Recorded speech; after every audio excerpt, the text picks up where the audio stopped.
तो देखो ऑलमोस्ट आपका जो फूड केमिस्ट्री का पोर्शन था यूपी ट्रिपल एस सी में वो कंप्लीट हो चुका है, एंड हो चुका है। ठीक है, ओके। Good evening Savita. ठीक है, तो ऑलमोस्ट जो आपका फूड केमिस्ट्री का पोर्शन था वो एंड हो चुका है। ठीक है, शायद एक क्लास बची हुई है कंटामिनेंट्स की, वो भी आपकी कंप्लीट करा दी जाएगी। उसके बाद आपका जो फूड केमिस्ट्री का पोर्शन था वो एंड हो जाएगा। हम लोग फूड एडिटिव की तरफ फोकस करेंगे। फूड एडिटिव को आपके सिलेबस में फूड केमिस्ट्री के अंदर ही इंक्लूड किया गया है, लेकिन हम उसे अलग सेगमेंट में पढ़ेंगे। ठीक है, क्लियर। तो अभी इसके बाद हम लोग क्या पढ़ने वाले हैं? फूड एडिटिव्स को पढ़ने वाले हैं। किसके बाद? फूड केमिस्ट्री के बाद। ऑल राइट, ठीक है। तो अभी तक जो भी आप लोग पढ़ रहे हो, किसी को कोई प्रॉब्लम, कोई भी इशू हो रहा हो तो बताओ।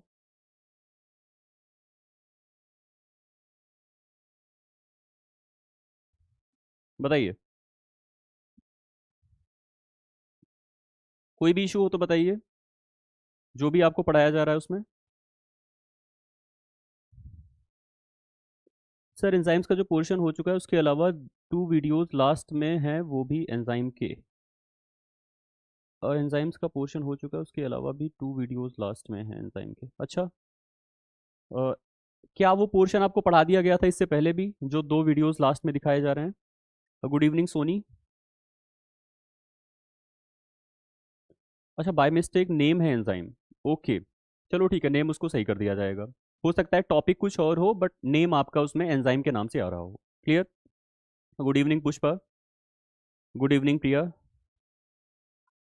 ठीक है, ऑलमोस्ट ठीक ठाक लोग ऐसा नहीं है। फिर कैसा है भूपेंद्र? क्या इशू आ रहा है बताओ।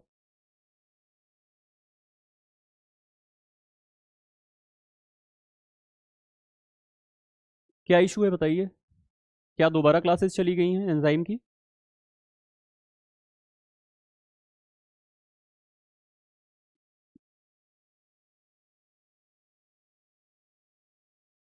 चलो ठीक है, कोई बात नहीं। ठीक है, ठीक है। जो भी इशू है रिजॉल्व कर दिया जाएगा, कोई भी ऐसा एज सच कोई बड़ा इशू नहीं है। ठीक है, तो देखो आज के इस डाउट सेशन में हम लोग क्या सॉल्व करने जा रहे हैं? फूड एडिटिव्स नहीं हुए हैं फूड केमिस्ट्री में। जी जी, फूड एडिटिव नहीं हुई है सोनी।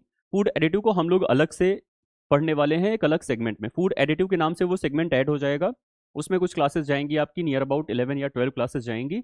उसमें हम लोग फूड केमिस्ट्री को, फूड एडिटिव को सॉरी, सेपरेटली डिस्कस करेंगे। क्लियर है? एडल्ट्रेशन के अंदर ही है। अच्छा अंकित, ठीक है, उसको सही कर दिया जाएगा। ठीक,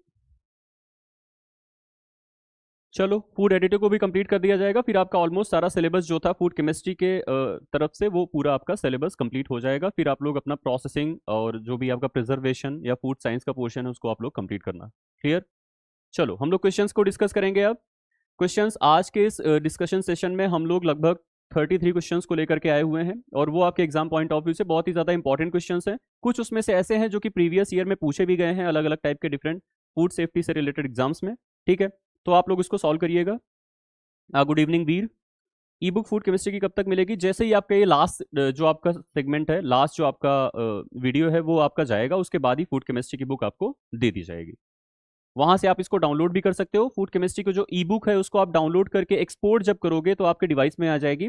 फर्दर अगर आप उसको प्रिंट कराना चाहते हो तो जाकर के प्रिंट करा के भी पढ़ सकते हो। ठीक है, चलो शुरू करते हैं फिर। देखो सबसे पहला क्वेश्चन आपके सामने है कि एडिंग वाटर, कार्बन डाइऑक्साइड और अमोनिया अक्रॉस डबल बॉन्ड्स और eliminating these two create double bonds is the function of. मतलब कहना क्या चाहता है क्वेश्चन, यहां पर कह रहा है कि वाटर को ऐड करना, कार्बन डाइऑक्साइड को ऐड करना, अमोनिया को ऐड करना किसी भी डबल बॉन्ड के अक्रॉस में, या फिर इन सबको एलिमिनेट करना, हटाना, ये कौन से टाइप के एंजाइम का फंक्शन होता है। ठीक है, पहला ऑप्शन दे रहा है लाइगेज, दूसरा दे रहा है हाइड्रोलेज, तीसरा दे रहा है लाइज और चौथा दे रहा है ट्रांसफरेज। बताइए अभी तक कितने वीडियोस होंगे लगभग फूड केमिस्ट्री के? ऑलमोस्ट 35 36 ऐसे ही वीडियोस गए होंगे आपके।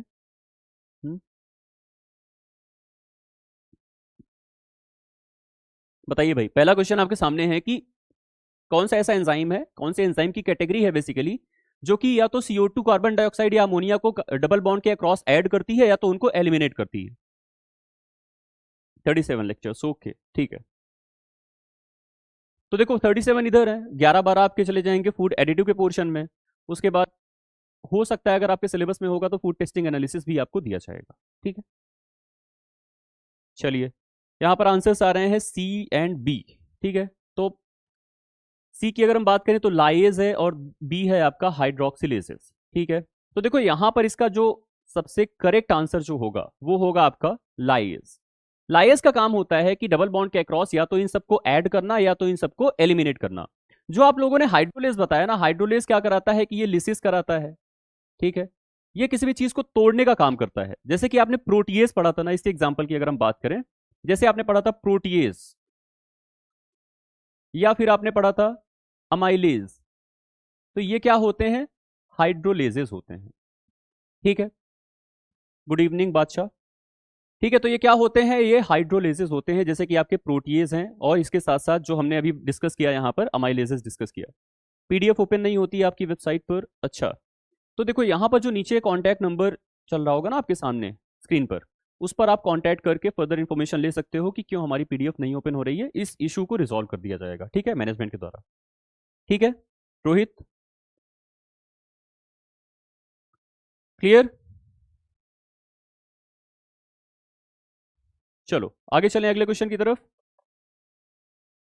देखो जहां पर भी जिसको भी डाउट आएगा एक बार आप लोग पूछ लेना कि सर इस क्वेश्चन में ये चीज समझ में नहीं आई, उसको फर्दर एक्सप्लेन कर दिया जाएगा।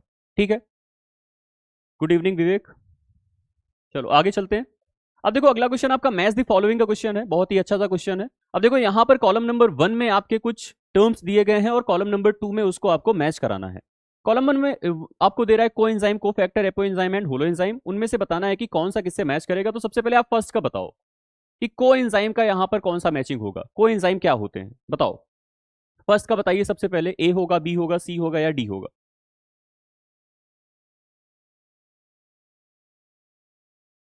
बताइए भाई, एक आंसर आया अभी तक। अच्छा, रिक्वेस्ट है आप सभी ऑप्शंस के बारे में थोड़ा थोड़ा एक्सप्लेन कर दिया करें। ठीक है, कर दिया जाएगा। ठीक है, देखो होता क्या है कि बहुत ज्यादा इंपॉर्टेंट होते हैं तो हम लोग उसके बारे में एक्सप्लेन कर देते हैं, कभी कभी होता है कि नहीं इंपॉर्टेंट होते हैं, इस वजह से उसको एक्सप्लेन नहीं किया जाता है। इन जनरल अगर कोई भी चीज इंपॉर्टेंट है तो एक्सप्लेन कर देंगे। ठीक है, चलो बी आया है और सी आया है आंसर। ठीक है, फर्स्ट का। तो देखो फर्स्ट यहां पर बोल रहा है कोएंजाइम। कोएंजाइम क्या होता है? ये नॉन प्रोटीन पार्ट होता है। पहली चीज तो नॉन प्रोटीन पार्ट दो टाइप के होते हैं, एक होता है कोएंजाइम, दूसरा होता है कोफैक्टर।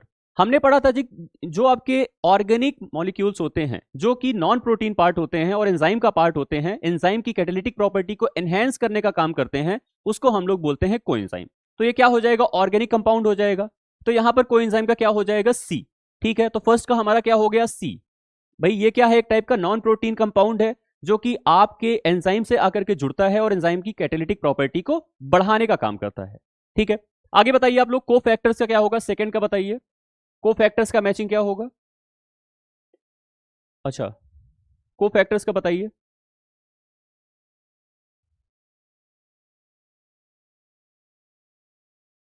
ए होगा, और बताइए, और लोग भी बताइए। ठीक है, मोस्टली लोगों ने यहां पर ए बोला है, बट देखो कोफैक्टर्स यहां पर क्या होंगे? कोफैक्टर्स जैसा कि आपको पता है कि इनऑर्गेनिक कंपाउंड्स होते हैं। ठीक है, हाँ, डी वाले जितने भी लोगों ने आंसर किया है उनका सही है। कोफैक्टर्स क्या होते हैं? हमारे इनऑर्गेनिक कंपाउंड्स होते हैं, इस वजह से इसका हो जाएगा डी। देखो इसको समझना थोड़ा सा। को एंजाइम्स जो होते हैं वो ऑर्गेनिक सब्सटेंसेस होते हैं जो कि आपके एंजाइम से आकर के जुड़ते हैं और एंजाइम की कैटालिटिक प्रॉपर्टी को एनहेंस करने का यानी बढ़ाने का काम करते हैं। को एंजाइम के ऑप्शन की अगर हम बात करें तो जो आप विटामिन को पढ़े थे, कई सारे विटामिन के आगे हम लोगों ने लिखा था ना, it works as a coenzyme. Coenzyme कई बार वहां पर हम लोगों ने डिस्कस किया था। ऐसे ही जो आपके कोफैक्टर्स होते हैं, कोफैक्टर्स होते हैं इनऑर्गेनिक सब्सटेंसेस, जैसे कि आपके मिनरल्स हो गए, जैसे आयरन वगैरह है, जिंक वगैरह है, तो ये सब होते हैं एज अ कोफैक्टर। तो ये आपके हो जाएंगे इनऑर्गेनिक सब्सटेंसेस। तो टू का क्या हो जाएगा? डी हो जाएगा। थ्री का बता दो भाई, एपो एंजाइम का क्या होगा? एपो एंजाइम हम किसको कहते हैं? जी बिल्कुल, टू का डी हो जाएगा। थर्ड का बता दो आप। एक आंसर आया है। देखो पार्टिसिपेट करिए आप लोग, बहुत लोग लाइव हो लेकिन पार्टिसिपेट सब लोग नहीं कर रहे हो। तो देखो आंसर सभी को करना है भाई, गलत हो जाएगा ज्यादा से ज्यादा, इससे क्या होगा? ठीक है, इससे ज्यादा क्या होगा?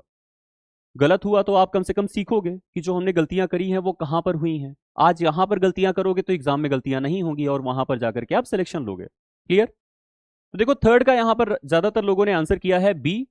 तो थर्ड हमारा है एपो एंजाइम। तो एपो एंजाइम क्या होता है? बिल्कुल सही आपने कहा है कि एपो एंजाइम होता है आपका प्रोटीन पार्ट। तो थर्ड का हो जाएगा बी। ठीक है, जो प्रोटीन पार्ट ऑफ एंजाइम होता है उसको हम एपो एंजाइम कहते हैं। और बहुत ही अच्छे से स्ट्रक्चर के बारे में हम लोगों ने अपने लेक्चर में डिस्कस भी किया है। ठीक है, लास्ट बच रहा है हमारा फोर्थ, तो फोर्थ का एक ही ऑप्शन बच रहा है हमारे सामने, protein plus non protein part, इसको हम लोग बोलते हैं होलो एंजाइम। तो फर्स्ट का हो गया सी, सेकंड का डी, थर्ड का बी एंड फोर्थ का ए। ऐसे क्वेश्चंस आपके एग्जाम में आने के चांसेस बहुत ज्यादा हैं, ठीक है, तो इनको आप बहुत ही अच्छे से पढ़िए। क्लियर? आगे चलते हैं अगले क्वेश्चन की तरफ। अगला क्वेश्चन हमारे पास बोल रहा है कि लॉक एंड की हाइपोथेसिस जो दी गई थी वो किसके द्वारा दी गई थी? ऑप्शंस यहां पर आपके सामने कोस्टलैंड के द्वारा दी गई थी, फिशर के द्वारा दी गई थी, एंसेल्म पियन के द्वारा दी गई थी, या हेनरी क्लासन के द्वारा दी गई थी? बताइए भाई, थर्ड का आंसर क्या होगा? जी बिल्कुल, वेरी गुड, वेरी गुड। ठीक है, तो यहां पर इसका राइट आंसर हो जाएगा option number B, that is Emil Fischer. Emil Fischer ने लॉक एंड की हाइपोथेसिस दिया था। इसमें बताया गया था कि जो आपका एंजाइम होता है वो लॉक की तरह होता है, ताले की तरह, और जो सबस्ट्रेट होता है उसमें आकर के चाबी की तरह फिट हो जाता है। ठीक है, तो इस जो यहां पर हाइपोथेसिस थी इसको दिया था एमिल फिशर ने। क्लियर? जी जी, वेरी गुड। चलो आगे चलते हैं अगले क्वेश्चन की तरफ।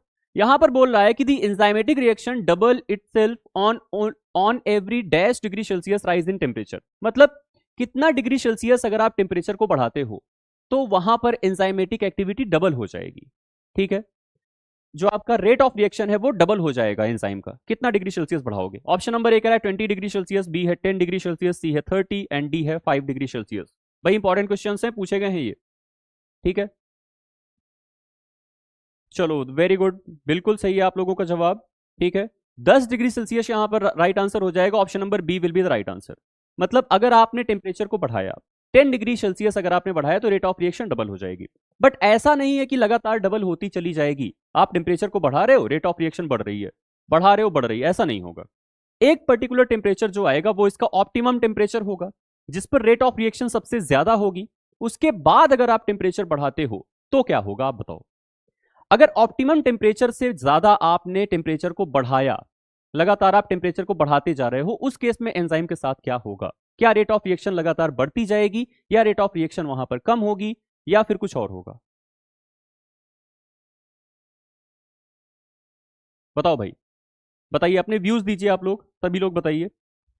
डिक्रीज होगी, अच्छा ठीक है, डिक्रीज होगी, डीनेचुरेशन होगा। Very good Soni. तो देखो होता क्या है कि enzyme is a kind of protein. आपने पढ़ा था all enzymes are protein except ribozyme. Ribozyme को छोड़ दो तो जितने भी एंजाइम होते हैं प्रोटीन होते हैं। अब आपको पता है कि प्रोटीन में अगर आप ज्यादा टेम्परेचर दोगे तो एक समय ऐसा आएगा जब उस प्रोटीन का डीनेचुरेशन शुरू हो जाएगा। मतलब वहां पर जो पेप्टाइड बॉन्ड है उसको छोड़ करके बाकी सारे बॉन्ड टूटना शुरू हो जाएंगे। और जैसे ही ये बॉन्ड्स टूटेंगे वैसे ही एंजाइम की जो कैटालिटिक प्रॉपर्टी थी वो गिरना शुरू हो जाएगी, यानी डिक्रीज होना शुरू हो जाएगी। इसी वजह से आपने देखा था कि जो कर्व बन रहा था हमारा कुछ ऐसा बन रहा था। ठीक है, एक तरफ आप लोग रेट ऑफ रिएक्शन को दिखाते हो, ठीक है, एक तरफ आप लोग रेट ऑफ रिएक्शन को दिखाते हो, ROR को दिखाते हो, और एक तरफ आप टेम्परेचर को दिखाते हो। ठीक है, तो एक ऑप्टिमम टेम्परेचर तक तो भैया रेट ऑफ रिएक्शन लगातार बढ़ेगी, लेकिन उसके बाद कम होना शुरू हो जाती है। क्लियर? बिल्कुल सही जवाब है आप लोगों का। ठीक है, चलिए आगे चलते हैं। अगला क्वेश्चन है majority of enzymes shows maximum activity between. मतलब कौन सा ऐसा टेम्परेचर रेंज है जिस पर ज्यादातर एंजाइम्स सबसे ज्यादा एक्टिविटी शो करते हैं? ऑप्शन नंबर ए कह रहा है कि 10 टू 20 डिग्री सेल्सियस पर ऐसा होता है, बी कह रहा है कि 20 से 30, सी कह रहा है 30 से 40, और डी कह रहा है 50 टू 60 डिग्री सेल्सियस। बताइए आप लोग।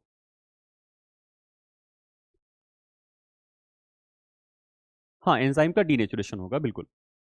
ठीक है, तो देखो यहां पर राइट आंसर ज्यादातर लोग सी दे रहे हैं। ठीक है, तो सी पर क्या है? 30 टू 40 डिग्री सेल्सियस। जी बिल्कुल, बिल्कुल सही है। Option number C will be the right answer. 30 से 40 डिग्री सेल्सियस टेम्परेचर पर जो एंजाइम की मैक्सिमम एक्टिविटी होती है वो आपको देखने को मिलेगी। ठीक है, देखो आपके बॉडी में ना ज्यादातर जो एंजाइम होते हैं, जी हाँ अंकित वही बताने वाला था, जो बॉडी में ज्यादातर एंजाइम्स होते हैं वो हमारे बॉडी टेम्परेचर के अकॉर्डिंगली वर्क करते हैं। सबसे ज्यादा ऑप्टिमम टेम्परेचर हमारा बॉडी टेम्परेचर होता है उनके लिए। तो हमारे बॉडी के अंदर टेम्परेचर कितना होता है? Near about 37 degree Celsius. ठीक है, इसलिए ज्यादातर एंजाइम जो होते हैं इसी ऑप्टिमम टेम्परेचर रेंज के अराउंड ही अपना सबसे ज्यादा एक्टिविटी को शो करते हैं। तो यहां पर आपका राइट आंसर क्या हुआ? 30 टू 40 डिग्री सेल्सियस। इंपॉर्टेंट है भाई, याद रखना। जी आगे चलते हैं। अगला क्वेश्चन आपके सामने कि most enzymes are active at pH. भाई हमने टेम्परेचर की बात कर लिया कि कौन सा ऑप्टिमम टेम्परेचर है जिसपे सबसे ज्यादा एक्टिव होते हैं एंजाइम। अब पीएच भी बता दो। ऑप्शन नंबर ए कह रहा है 4.5 से 8 के बीच में, बी कह रहा है कि 2 से 10 के बीच में, सी कह रहा है 7 से 11 के बीच में और डी कह रहा है 3 से 5 के बीच में ज्यादातर एंजाइम। चलो वेरी गुड, बहुत बढ़िया, सभी लोग आंसर करो भाई, आंसर सभी को करना है। और देखो जितने भी लोग अभी लाइव हो, जितने भी लोग अभी आ गए हो, उन लोगों को छोड़ के नहीं जाना है। अभी अगर आप लाइव डिस्कशन को लीव कर दोगे तो आपके लिए जितने भी इंपॉर्टेंट क्वेश्चंस यहां पर डिस्कस किए जा रहे हैं, कुछ इंपॉर्टेंट क्वेश्चंस उसमें से छूट जाएंगे। तो आपको क्या करना है कि लगातार बने रहना है, ताकि लास्टली आप लोगों को जितने भी क्वेश्चंस मिल रहे हैं उनको आप ग्रास्प करके जाओ। ठीक है, तो देखो यहां पर इसका राइट आंसर क्या हो जाएगा, option number A will be the right answer, that is 4.5 to 8 का जो पीएच होता है, इस पर एंजाइम सबसे ज्यादा एक्टिविटी को शो करते हैं। तो टेम्परेचर हमने देख लिया कितना था, 30 to 40 डिग्री सेल्सियस। पीएच हमने देख लिया 4.5 से 8 के बीच में जो पीएच होता है, हम लोग इसको बोलते हैं नियर अबाउट न्यूट्रलिटी। ठीक है, नियर न्यूट्रलिटी मतलब जो आपका न्यूट्रलिटी के आसपास का पीएच होता है, उस पर जो एंजाइम होते हैं वो अपनी एक्टिविटी को सबसे ज्यादा शो करते हैं।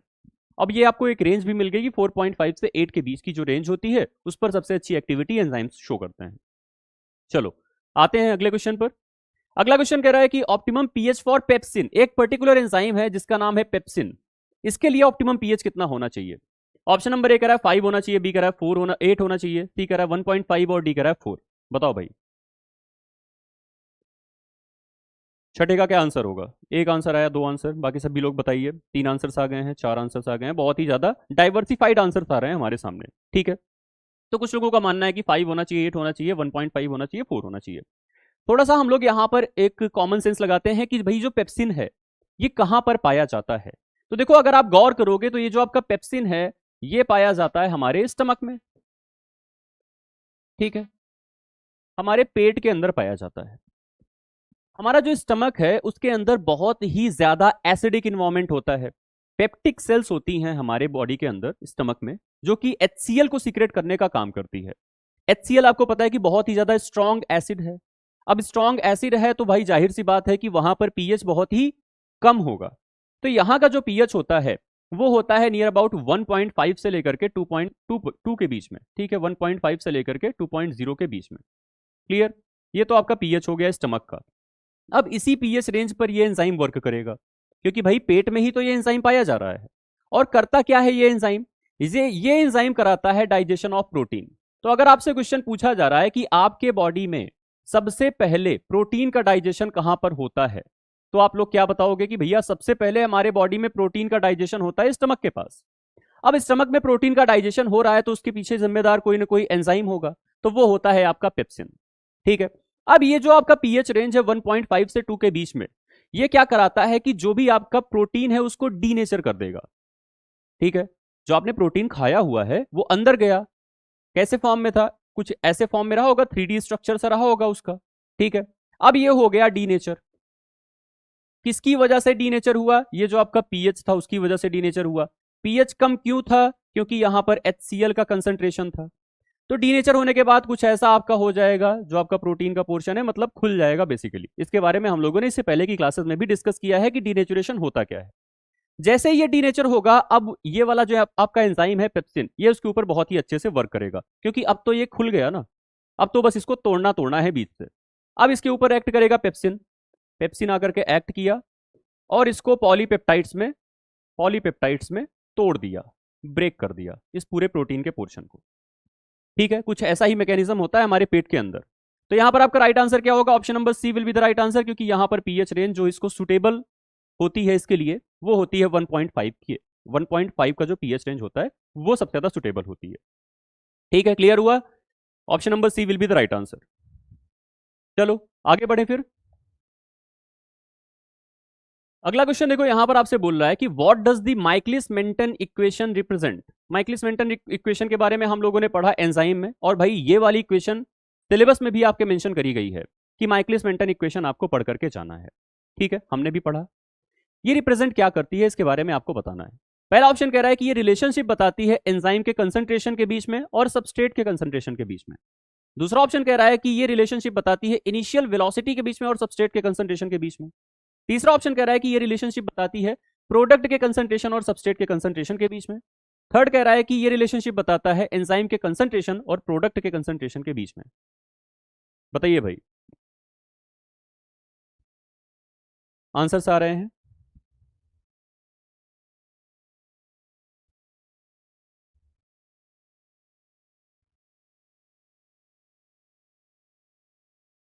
बहुत ही डाइवर्सिफाइड आंसर्स हैं। लेकिन यहां पर देखो इसका राइट आंसर क्या होगा, हम लोगों ने पूरी इक्वेशन भी पढ़ रखी थी। इसका राइट आंसर हो जाएगा option number B, that is the relationship between initial velocity that is V naught और आपका जो सबस्ट्रेट का कंसंट्रेशन होता है दैट इज एस, इसके बीच का रिलेशनशिप ये शो करता है।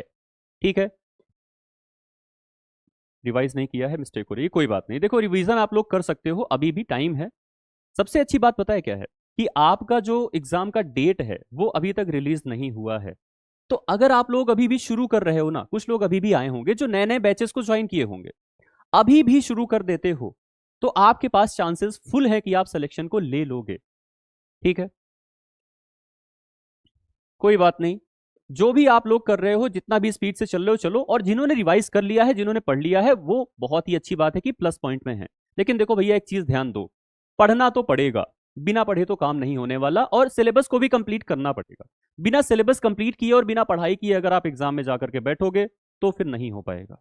ठीक है, क्योंकि मानते हैं कि कम से कम लोगों ने फॉर्म भरा है, लेकिन उनमें से भी बहुत सारे लोग ऐसे हैं जो कि पढ़ाई कर रहे हैं। क्लियर? तो देखो इस इक्वेशन के बारे में अगर हम बात करें तो हम लोगों ने इस इक्वेशन को अच्छे से पढ़ा था। ठीक है, इस इक्वेशन में हम लोगों ने देखा था कि जो आपका इनिशियल वेलोसिटी होता है दैट इज वी नॉट, उसके और सबस्ट्रेट के कंसंट्रेशन के बीच में हम लोगों ने इस इक्वेशन को देखा था।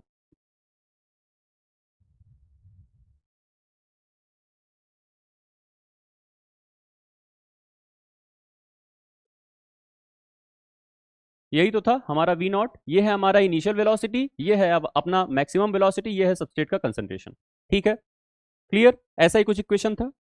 ठीक है, एक बार जाकर के आप लोग पढ़ लेना जिन्होंने नहीं पढ़ा है। ठीक है, आगे चलते हैं। अगला क्वेश्चन है हमारा, what is the activation energy in the chemical reaction. कोई भी केमिकल रिएक्शन होती है, एंजाइमेटिक रिएक्शन होती है, तो वहां पर एक्टिवेशन एनर्जी का क्या मतलब होता है। ये क्वेश्चन भी आपसे पूछा गया है प्रीवियस ईयर में। हम ये नहीं कह रहे हैं कि आपके एग्जाम में पूछा गया है, एफएसओ के क्वेश्चंस में प्रीवियस ईयर में क्वेश्चन पूछा गया है। ठीक है, तो कह रहा है कि एक्टिवेशन एनर्जी किसको कहते हैं। ऑप्शन नंबर ए कह रहा है कि वो एनर्जी जो कि रिलीज होती है during the chemical reaction. B option कह रहा है कि मैक्सिमम एनर्जी जो कि रिक्वायर्ड होती है केमिकल रिएक्शन को होने के लिए। थर्ड ऑप्शन जो है कह रहा है कि द मिनिमम एनर्जी जो कि रिक्वायर्ड होती है केमिकल रिएक्शन को अगर करने के लिए। फोर्थ ऑप्शन कह रहा है कि वो एनर्जी जो कि स्टोर्ड होती है रिएक्टेंट मॉलिक्यूल्स के अंदर रिएक्शन से पहले। चलिए ज्यादातर लोगों ने सी आंसर किया है। सी आंसर में क्या है, the minimum energy required for chemical reaction to occur. Very good, यही इसका राइट आंसर हो जाएगा। हम लोगों ने इसको भी बहुत अच्छे से पढ़ा था। हम लोगों ने बात किया था एक्टिवेशन एनर्जी की, तो वहां पर हम लोगों ने बोला था कि वो सबसे कम अमाउंट ऑफ एनर्जी जिससे कि केमिकल रिएक्शन होगी उसको हम लोग क्या बोलते हैं, एक्टिवेशन एनर्जी। यही तो एक्टिवेट कर देती है चीजों को जिससे कि केमिकल रिएक्शंस अकर करने लगती हैं। तो it is the minimum energy जो कि केमिकल रिएक्शन को होने के लिए जरूरी होती है। ठीक है भाई, क्लियर? चलो आगे चलते हैं। अगला क्वेश्चन कह रहा है कि lactose intolerant individual lakhs sufficient level of. कौन सा ऐसा एंजाइम होता है जो कि लैक्टोज इंटॉलरेंट जो पेशेंट होते हैं उनके अंदर नहीं पाया जाता। बहुत इंपॉर्टेंट है, आपसे पूछा जा सकता है। ठीक है, ऑप्शन नंबर ए कह रहा है अल्फा गैलेक्टोसाइडेज, बी कह रहा है बीटा गैलेक्टोसाइडेज, सी कह रहा है प्रोटीएज और डी कह रहा है पेपेन।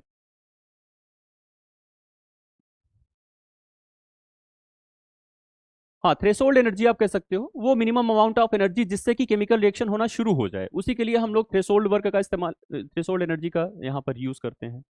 तो देखो यहाँ पर राइट आंसर कुछ लोगों ने बी बताया, कुछ लोगों ने ए बताया है। चलो देख लेते हैं। तो देखो भैया लैक्टोज इंटॉलरेंट कोई इंडिविजुअल है, इसका मतलब यह है कि वो लैक्टोज को डाइजेस्ट नहीं कर पा रहा है। अब चलो लैक्टोज को देख लेते हैं। लैक्टोज क्या होती है, ये होती है मिल्क की शुगर। मिल्क का कार्बोहाइड्रेट बोल सकते हो, या मिल्क का शुगर पोर्शन जो होता है वो लैक्टोज से मिलकर के बना होता है। आप दूध पीते हो तो थोड़ा सा मीठा सा लगता है, हल्का सा, तो वो होता है लैक्टोज की वजह से। It is the only carbohydrate present in the milk. अब ये जो लैक्टोज है इसके अंदर पाया क्या क्या जाता है, कौन कौन से मोनोमर से मिलकर के बनता है। तो देखो भैया इसके पास होता है ग्लूकोज, और ये बॉन्ड बनाया रहता है किसके साथ, गैलेक्टोज के साथ। ठीक है, इसके बीच का लिंकेज जल्दी से बता दो आप लोग, कौन सा लिंकेज होता है ग्लूकोज और गैलेक्टोज के बीच में लैक्टोज के केस में, जल्दी बताइए, बताओ भाई जल्दी से। ग्लूकोज और गैलेक्टोज के बीच में कौन सा लिंकेज होता है। जी जी बिल्कुल, 1,4 तो होता है लेकिन बीटा होता है, तो इसके बीच में होता है बीटा 1,4 ग्लाइकोसिडिक लिंकेज, ये इसके बीच के बॉन्ड का नाम है। ठीक है, बीटा 1,4 का मतलब क्या है कि भैया जो आपका ये ग्लूकोज था, इसका जो फर्स्ट आपका कार्बन था वो गैलेक्टोज के 4th कार्बन के साथ बाइंड किया है। यहां पर जो आपका जो ग्लूकोज था, इसका जो फर्स्ट कार्बन था उस पर जो OH का ओरिएंटेशन है, OH ग्रुप का ओरिएंटेशन जो था ग्लूकोज के फर्स्ट कार्बन के पास, वो कहां पर था? ये अबव द प्लेन था। अबव द प्लेन होने की वजह से यहां पर बीटा 1,4 ग्लाइकोसिडिक लिंकेज देखने को मिलता है। अब भाई बीटा 1,4 वाला बॉन्ड है, तो तोड़ोगे तो बीटा वाला ही तो आपको एंजाइम चाहिए ना। क्लियर? और ऐसे एंजाइम का नाम या तो लैक्टेज होता है या फिर बीटा गैलेक्टोसाइडेज होता है। इसी का कॉमन नेम है। ठीक है, इसको आप लोग चाहे लैक्टेज बोल दो चाहे बीटा गैलेक्टोसाइडेज बोल दो। ठीक है, ये एंजाइम आएगा तो इन दोनों के बीच के बॉन्ड को ब्रेक करेगा। इन दोनों के बीच का बॉन्ड ब्रेक होगा तो ग्लूकोज जो होगा आपके बॉडी में एब्जॉर्ब होगा, गैलेक्टोज भी जो होगा आपके बॉडी में एब्जॉर्ब होगा, और आप मिल्क को डाइजेस्ट कर लोगे। आप किसी भी टाइप के डेयरी प्रोडक्ट को खाते हो तो आपके बॉडी में जाने के बाद वो डाइजेस्ट हो जाएगा। तो इसके पीछे का जो जिम्मेदार एंजाइम होता है वो होता है बीटा गैलेक्टोसाइडेज। लेकिन कुछ ऐसे पेशेंट्स होते हैं, ह्यूमन बींग्स होते हैं, जिनके अंदर ये एंजाइम नहीं पाया जाता है। अब भाई ये एंजाइम नहीं पाया जाएगा तो अगर वो गलती से किसी भी टाइप के मिल्क प्रोडक्ट को, चाहे वो दही हो, चाहे वो चीज हो, चाहे वो मिल्क हो, चाहे वो किसी भी टाइप का मिल्क प्रोडक्ट हो, अगर गलती से कंज्यूम कर लिए तो उनको होने लगती है प्रॉब्लम। ठीक है, अब बताओ आप लोग प्रॉब्लम क्या होती है? कौन सी प्रॉब्लम होगी अगर आपने लैक्टोज इंटॉलरेंट पर्सन को दूध या दूध से बने हुए कोई भी पदार्थ को खिला दिया? बताइए भाई। जीआई में क्या प्रॉब्लम होगी?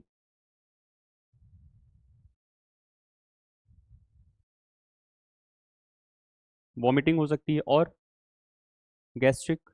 तो देखो ज्यादातर केसेस में यहां पर हो जाता है डायरिया। ठीक है, ज्यादातर केसेस में इनको हो जाता है डायरिया अगर ये गलती से भी मिल्क या मिल्क रिलेटेड प्रोडक्ट को खा लिए या पी लिए। ठीक है, डाइजेस्ट होगा नहीं मिल्क, तो वो क्या होगा? डायरिया को कॉज करेगा। इसके साथ साथ फर्मेंटेशन भी होने लगता है, मतलब इनको गैस्ट्रिक इश्यूज भी आने लगते हैं, मतलब गैस का भी फॉर्मेशन करने लगता है इनके बॉडी के अंदर। वो जो मिल्क होता है बिल्कुल नहीं पचेगा इन लोगों के अंदर। ऐसे जो पेशेंट्स होते हैं अगर उन्होंने मिल्क या मिल्क से बनी कोई भी आपके प्रोडक्ट को कंज्यूम कर लिया है तो। ठीक है, तो डायरिया जैसे सिम्टम्स इनके अंदर देखने को मिलते हैं अगर इन्होंने गलती से ये सब पी लिया। ठीक है, एलर्जी नहीं होती भाई। देखो अब यहां पर इसको डिस्कस कर लेते हैं। एलर्जी में और मिल्क लैक्टोज इंटॉलरेंस में डिफरेंस क्या होता है, इसको हम लोग सबसे पहले ब्रेक वो कर लेते हैं, डिस्कस कर लेते हैं। कर्ड में शुगर तो ब्रेक डाउन हो जाता है, कर्ड के केस में हो जाता है, सही कह रहे हो आप। कर्ड के केस में क्या होता है कि जो लैक्टोज होता है वो लैक्टिक एसिड में कन्वर्ट हो जाता है। बट अगर थोड़ा सा भी अमाउंट ऑफ लैक्टोज है और वो बचा रह गया है और ऐसे इंडिविजुअल ने उसको पी लिया या खा लिया तो उसको फिर वो डाइजेस्ट नहीं होता है। इसका सबसे अच्छा तरीका क्या है कि जो लो लैक्टोज वाले मिल्क होते हैं, जैसे कि गोट का मिल्क है, गोट का मिल्क अगर आप उनको दे रहे हो, गोट के मिल्क से बने हुए कोई भी प्रोडक्ट दे रहे हो तो उसमें लो लैक्टोज होता है जिससे कि वो उसको पचा सकते हैं। ठीक है, या तो लैक्टोज फ्री मिल्क दो, वो भी मार्केट में अवेलेबल हो गया है। चलो सबसे पहले हम बात करते हैं एलर्जी की और यहां पर लैक्टोज इंटॉलरेंस की। जल्दी से देख लेते हैं इसको। देखो एक शब्द होता है आपका मिल्क एलर्जी,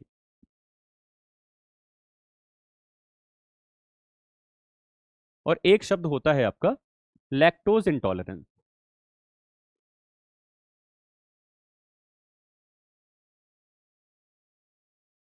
ये होता है due to the deficiency of enzyme. कौन से एंजाइम की वजह से? कौन से एंजाइम की वजह से हो रहा है भाई? ये अभी हमने देखा बीटा गैलेक्टोसाइडेज। ठीक है, बीटा गैलेक्टोसाइडेज आपके अंदर प्रेजेंट नहीं है, आपने अगर गलती से भी लैक्टोज कंटेनिंग फूड प्रोडक्ट को खा लिया तो हमको दिक्कत होने लगेगी, हम लोग उसे डाइजेस्ट नहीं कर पाएंगे।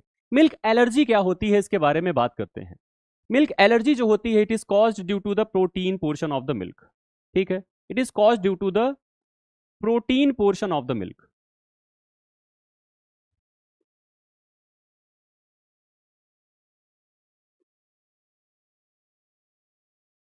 ठीक है, अब देखो होता क्या है मिल्क एलर्जी के केस में।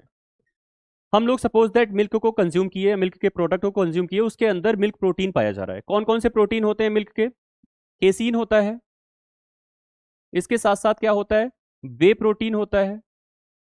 ठीक है, अब जो हमारी बॉडी होती है ना, वो इन प्रोटीन्स को क्या करती है? एज अ पैथोजन ट्रीट करने लगती है। बॉडी को लगता है कि ये जो प्रोटीन आप बाहर से कंज्यूम कर रहे हो ये किसी ना किसी टाइप के एंटीजन है, ये हमारे बॉडी के लिए हानिकारक है। अब जैसे ही बॉडी किसी भी चीज को एज अ एंटीजन ट्रीट करती है तो उसके खिलाफ बनाने लगती है एंटीबॉडीज, ठीक है। और उस समय हमारे बॉडी में कुछ हिस्टामिन नाम के केमिकल्स सीक्रेट होने लगते हैं। ये जो हिस्टामिन्स होते हैं ये आपके बॉडी में different kind of allergic reactions को कराने का काम करते हैं। जैसे कि आप में इचिंग होना, आंखों में इचिंग होना, जैसे कि फीवर का आना, ठीक है। बहुत सारे यहां पर सिम्टम्स आपको देखने को मिलेंगे in the case of milk allergy, ठीक है। तो भाई ये याद रखना, अगर आपसे पूछता है कि milk allergy is caused due to the, आप क्या कहोगे? It is caused due to the protein portion of the milk that is casein as well as whey protein. अगर आपसे पूछता है कि lactose intolerance is caused due to the, तो आप कहोगे कि deficiency of enzyme that is beta galactosidase. Clear हुआ?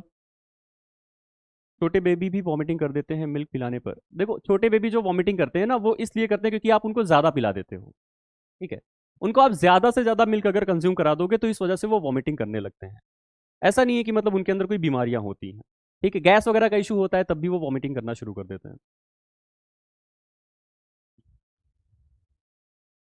क्लियर हुआ? इसको नोट डाउन कर लेना, ठीक है। मिल्क एलर्जी और लैक्टोज इंटॉलरेंस। आगे चले हम लोग, जल्दी से बताइए यस और नो, आगे क्वेश्चंस को सॉल्व करें।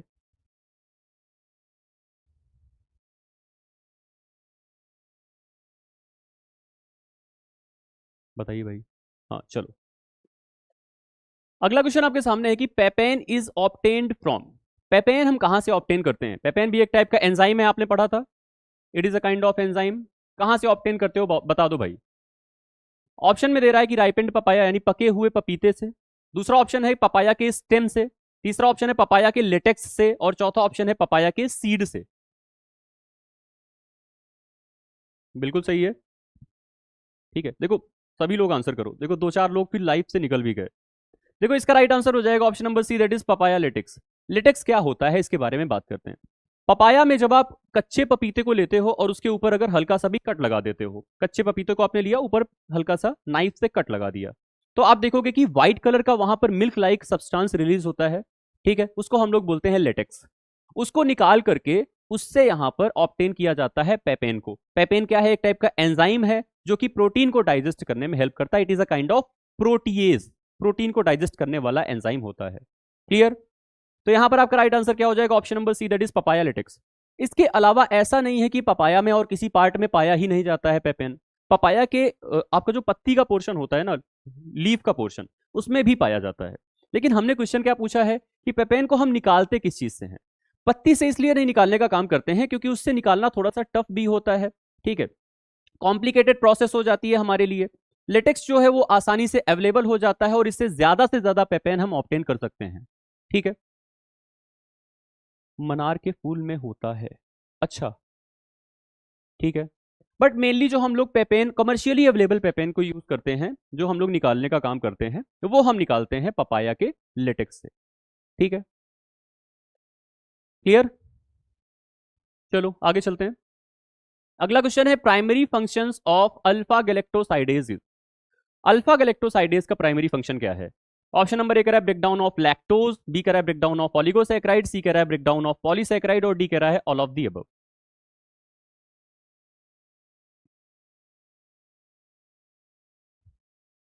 भाई जल्दीबाजी में आंसर नहीं करना है, जल्दीबाजी में आंसर करोगे तो गलत होगा। हमने क्या लिखा है? यहां पर लिखा है अल्फा गैलेक्टोसाइडेज, अल्फा वर्ड है, हमने बीटा गैलेक्टोसाइडेज तो बोला नहीं है, ठीक है। तो अल्फा गैलेक्टोसाइडेज क्या करता है? अल्फा गैलेक्टोसाइडेज कराता है breakdown of oligosaccharide. Option number B, breakdown of oligosaccharide. कौन कौन सा ऑलिगोसैकेराइड ये क्या कराता है? ब्रेकडाउन कराने का काम करता है। जैसे कि हमने पढ़ा था ना एक ट्राइसैकेराइड, रेफिनोज, याद आया कुछ? हमने एक और ट्राइसैकेराइड पढ़ा था, स्टेकाइयोज, याद आ रहा है? ये जो रेफिनोज और स्टेकायोज होते हैं, इनके बीच में अल्फा गैलेक्टोसाइड लिंकेज होता है, ठीक है। अल्फा 1,6 ग्लाइकोसिडिक लिंकेज आप याद करो, याद आ रहा है कुछ? भाई याद आ रहा है? रेफिनोज में हमारे पास गैलेक्टोज हुआ करता था, गैलेक्टोज और ग्लूकोज के बीच में अल्फा 1,6 ग्लाइकोसिडिक लिंकेज हुआ करता था। उसी लिंकेज को तोड़ने के लिए यहां पर जो एंजाइम होता है वो होता है अल्फा गैलेक्टोसाइडेज, ठीक है। अब देखो ये रेफिनोज और स्टेकाइयोज पाया कहां जाता है?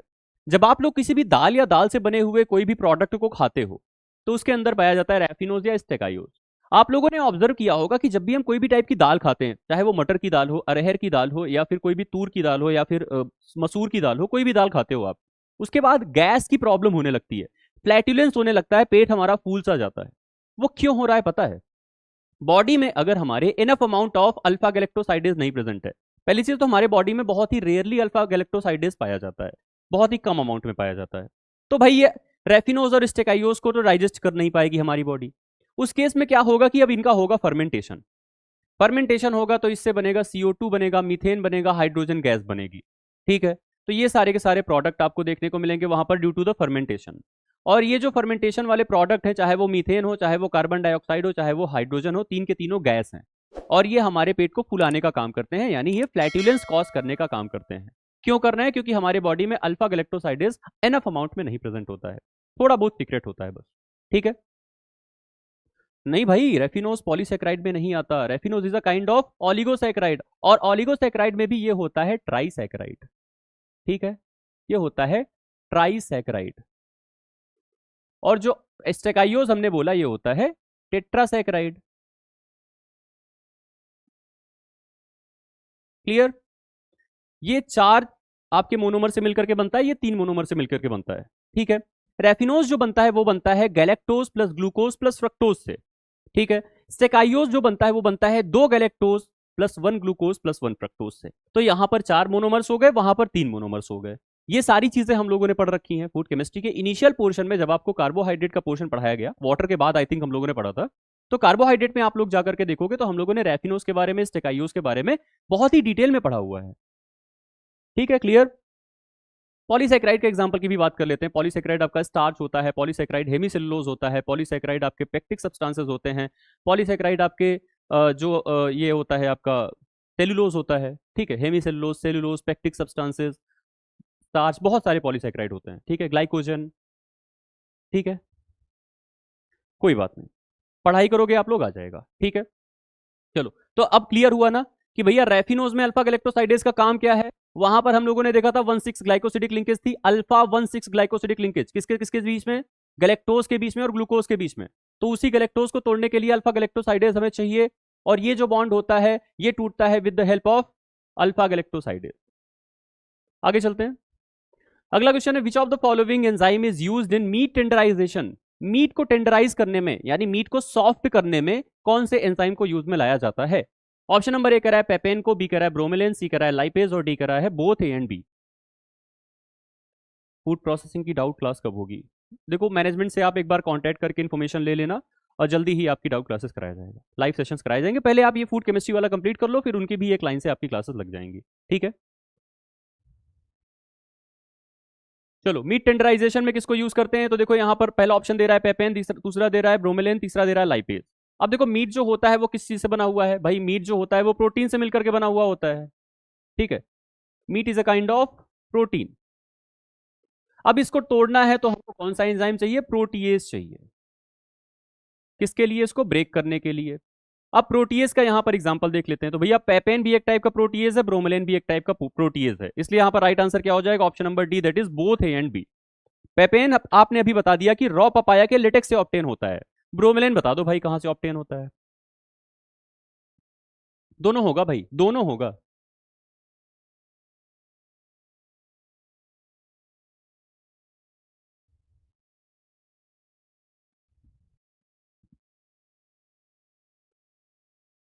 बताओ, ब्रोमेलिन कहां पाया जाता है? वेरी गुड, पाइनएप्पल में पाया जाता है ब्रोमेलिन, नोट डाउन कर लेना। वैसे हम लोगों ने पढ़ा भी हुआ है, ये पाया जाता है पाइनएप्पल में। क्या बोलते हैं उसको? अनानास बोलते हैं, पाइनएप्पल, हाँ वही है। ठीक है, पाइनएप्पल में ये पाया जाता है। ठीक है, चलो आगे चलते हैं। अगला क्वेश्चन है, which of the following enzyme is used in detection of effectiveness of blanching? आपने ब्लांचिंग किया, ब्लांचिंग क्यों किया? ताकि जो भी एंजाइम्स हैं वो इनएक्टिवेट हो जाए, ताकि हमारा जो फूड प्रोडक्ट है वो ब्राउन ना होने पाए। किस एंजाइम को खत्म करने के लिए आप ब्लांचिंग करते हो? ठीक है, मतलब इफेक्टिवनेस ऑफ ब्लांचिंग को जानने के लिए कौन से एंजाइम्स की प्रेजेंस नहीं होनी चाहिए। ऑप्शन नंबर ए कह रहा है ग्लूकोज ऑक्सीडेज, बी कह रहा है लाइपेज, सी कह रहा है पेरोक्सीडेज, और डी कह रहा है नन। भाई बहुत ज्यादा इंपॉर्टेंट है, 3-4 स्टार इस पे लगा लेना, 5 स्टार लगा लेना। ठीक है, ये क्वेश्चन तो पूछा गया है, कई बार पूछा गया है, बहुत इंपॉर्टेंट है। चलो, ज्यादातर लोगों ने यहां पर राइट आंसर दिया option number C, that is peroxidase, बिल्कुल सही है। परऑक्सीडेज यहां पर जो होता है वो इफेक्टिवनेस ऑफ ब्लांचिंग को जानने के लिए इसको हम यूज में लाते हैं। मतलब कैसे यूज में लाते हैं, आपने ब्लांचिंग किया, अब आप उसमें चेक करो कि परऑक्सीडेज प्रेजेंट है या नहीं है। अगर परऑक्सीडेज प्रेजेंट है तो आपकी ब्लांचिंग हुई ही नहीं है सही से। अगर परऑक्सीडेज नहीं प्रेजेंट है, इसका मतलब आपने ब्लांचिंग बहुत अच्छे से कर लिया है। अब आप बताओ कि परऑक्सीडेज को ही क्यों हम लोगों ने यहां पर बोला है कि इफेक्टिवनेस ऑफ ब्लांचिंग के लिए ये वाला एंजाइम रिस्पॉन्सिबल है। परऑक्सीडेज को ही क्यों बोला हमने, कोई और एंजाइम भी तो हो सकता था ना इसकी जगह, बताओ भाई। ब्लांचिंग क्या होता है, चलो अभी बता दे रहे हैं ब्लांचिंग क्या होता है। हाई टेम्परेचर रिक्वायर्ड होता है, हाँ बिल्कुल सही कह रहे हो आप। देखो ये जो परऑक्सीडेज होता है ना, ये हाईली हीट रेजिस्टेंट होता है, ठीक है।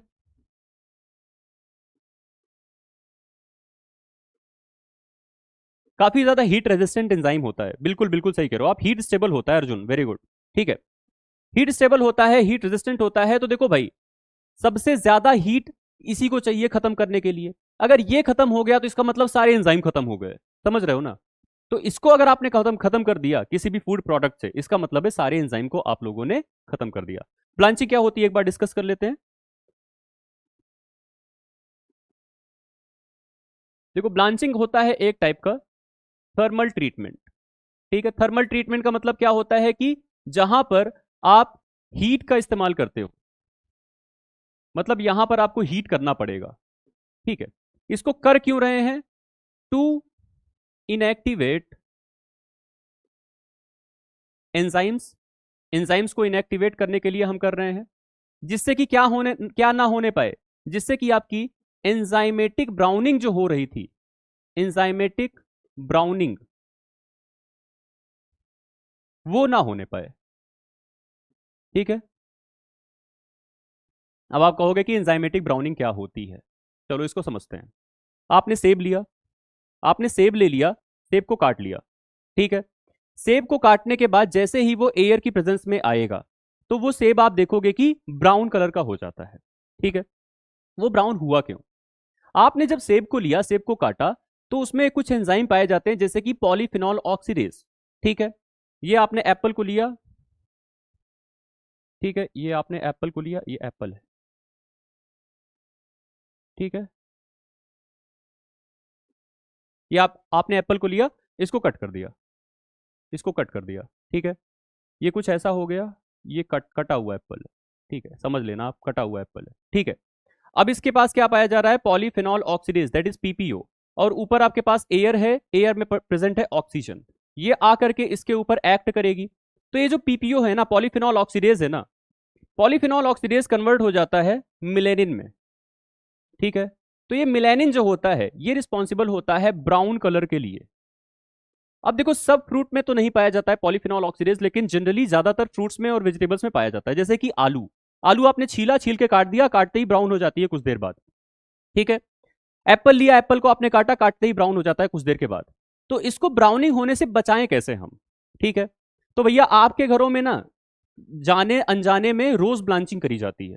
मम्मी जब सब्जी बनाती है ना, घरों में देखा होगा आपने, तो आलू छीला उन्होंने, आलू छीलते ही काट करके पानी में डाल देती है ना वो, ठीक है। उन्होंने पानी में क्यों डाल दिया, पानी में उन्होंने इसलिए डाल दिया ताकि उसमें ब्राउनिंग ना होने पाए, नहीं तो हमारी पूरी पोटैटो ब्राउन हो जाएगी, ठीक है। उसके बाद जब उनको तड़का लगाना होता है तो वो उस पोटैटो को लेकर के डाल देती है कढ़ाई के अंदर। तो यहां पर हम लोग क्या करते हैं, मम्मी ने तो नॉर्मल वाटर में डाला था तो हल्का सा ही ब्राउनिंग रोक पाएंगी वो, लेकिन यहां पर हम लोग हॉट वाटर का इस्तेमाल करते हैं, ठीक है। हॉट वाटर लिया और उसमें इस कटे हुए सेब को हमने डाल दिया, ठीक है। जैसे ही आपने हॉट वाटर में कटे हुए सेब को डाला तो पानी गर्म है, गर्म पानी क्या करेगा कि इस पॉलीफिनॉल ऑक्सीडेज को इनएक्टिवेट कर देगा। अब जैसे ही ये पॉलीफिनॉल ऑक्सीडेज इनएक्टिवेट हो जाएगा, वैसे ही ये मिलेनिन का फॉर्मेशन अब नहीं कर पाएगा। लेकिन ब्लांचिंग करते हैं तो हम ध्यान देते हैं कि जो पानी का टेम्परेचर है वो बहुत ज्यादा ना हो, नहीं तो हमारा फूड प्रोडक्ट सॉफ्ट हो जाएगा, कुक हो जाएगा। हमें कुक नहीं करना है, हमें क्या करना है कि उसको ब्राउन होने से बचाना है, बस बस हमारा इतना सा काम है, ठीक है। तो हॉट वाटर में डालते हैं हम लोग, तो ये जो होता है आपका पॉलीफिनॉल ऑक्सीडेज होता है, ये इनएक्टिवेट हो जाता है, ठीक है, इनएक्टिवेट हो जाता है, और इस प्रोसेस को हम लोग क्या बोलते हैं, ब्लांचिंग। ब्लांचिंग भी कई टाइप की होती है, जैसे कि हॉट वाटर ब्लांचिंग हम लोगों ने अभी यहाँ पर देखा, ऐसे ही स्टीम ब्लांचिंग होती है, आप लोग गर्म स्टीम को यहाँ पर यूज में ला सकते हो। ठीक है, इसके साथ साथ देखो ब्लांचिंग करने के बाद हम लोगों को ध्यान देना होता है कि फ्रूट या वेजिटेबल जो है हमारी पकने ना पाए, तो तुरंत उसको हम लोग ठंडे पानी में भी डाल देते हैं। ठीक है, और क्या तरीके हैं हमको ब्राउनिंग रोकने के, कोई बताएगा? ब्राउनिंग रोकने के और कौन कौन से तरीके हैं? एक तो हमने ब्लांचिंग कर दिया, दूसरा बता दो भाई।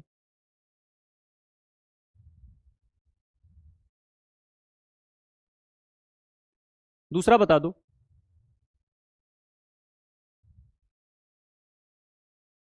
हाँ बहुत बढ़िया, कूलिंग, बिल्कुल सही कह रहे हो।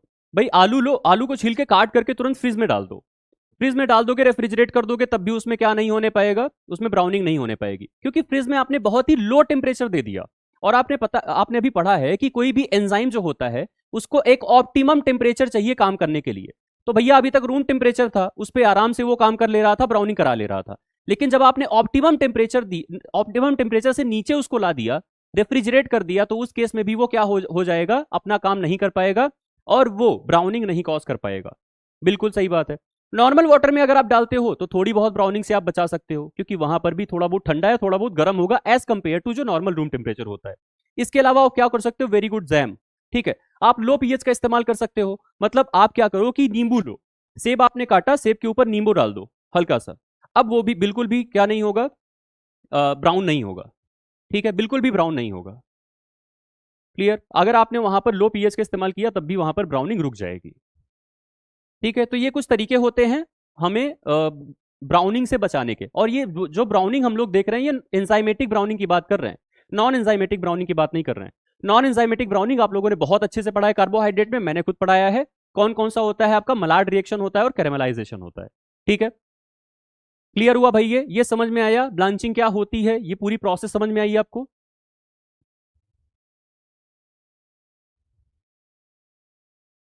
बताओ भाई, यस नो कुछ बताइए। चलो, अच्छा ये बताओ कि ब्लांचिंग करने के कुछ और फायदे हैं क्या? हम सिर्फ सिर्फ इसको इसलिए करते हैं कि हमारा जो फूड प्रोडक्ट है उसमें एंजाइम का इनएक्टिवेशन हो जाए, ये तो हमारा प्राइमरी पर्पस हो गया।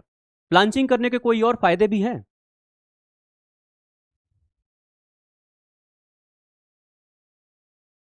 जो फायदे हैं आप बताइए, कोई और फायदे अगर आपको समझ में आ रहा हो ब्लांचिंग करने के तो बताइए। एज अ पास्चराइजेशन, बिल्कुल सही कह रहे हो कि यहां पर हम बैक्टीरियाज को भी ग्रो होने से बचा लेते हैं। ठीक है, इनहिबिट कर देते हैं माइक्रोबियल ग्रोथ को, माइक्रोबियल ग्रोथ को हम इनहिबिट कर देते हैं। और बताओ, एक तरीका ये हो गया भैया, आप अगर अगर कोई भी चीज का अगर आप टेम्परेचर बढ़ाओगे तो वहां पर माइक्रोबियल ग्रोथ भी इनहिबिट हो जाएगी, पैथोजेनिक माइक्रोब तो एटलीस्ट किल हो ही जाएंगे। ठीक है, सेल्फ लाइफ इंक्रीज हो जाएगी, जी बिल्कुल सेल्फ लाइफ भी बढ़ जाएगी, चलो सेल्फ लाइफ भी बढ़ा दिया, सेल्फ लाइफ उसकी बढ़ गई। मतलब जहां वो पहले खराब हो जाता वहां वो देर से खराब होगा, स्पॉइलेज देर से होगा। एक और फायदा होता है कि जब आप ब्लांचिंग करते हो कोई भी चीज अगर आप गर्म पानी में डालोगे तो वहां पर जो एयर का अमाउंट होगा ना, वो एयर का अमाउंट निकल जाएगा। डी एरेशन बोलते हैं इसको। ठीक है, डी एरेशन, एयर जो होगी वो बबल के फॉर्म में निकल जाएगी। अब अगर किसी भी चीज में डी एरेशन हो गया, एयर निकल गई, तो एरोबिक माइक्रोब नहीं ग्रो करेंगे। एरोबिक माइक्रोब नहीं ग्रो करेंगे तो अगेन आपने क्या किया, इनहिबिट कर दिया माइक्रोबियल ग्रोथ को। ठीक है, क्लियर हुआ? तो पास्चराइज सॉरी ब्लांचिंग के बहुत सारे फायदे होते हैं, ऐसा नहीं है कि सिर्फ और सिर्फ हम इंजाइम को ही इनएक्टिवेट करने के लिए करते हैं। लेकिन प्राइमरी पर्पस क्या है, यहां पर नोट डाउन कर लेना। प्राइमरी पर्पस जो हमारा है, प्राइमरी पर्पस जो हमारा है वो क्या है? वो है हमारा टू इनएक्टिवेट एंजाइम। ठीक है, ये हमारा प्राइमरी पर्पस है। बाकी सब जितने भी आपके पर्पस यहां पर दिख रहे हैं, ये वाले ये वाले ये वाले ये सब सेकेंडरी पर्पस है। ठीक है भैया, क्लियर हुआ? इस पे भी आ रहे हैं, अंकित आपने जो क्वेश्चन किया ना कि पीपीओ और कैटलेस दोनों होता है, इस पे भी आ रहे हैं। ठीक है, ये भैया समझ में आ गया, ये आपने नोट डाउन कर लिया हो तो हम लोग आगे चलें फिर।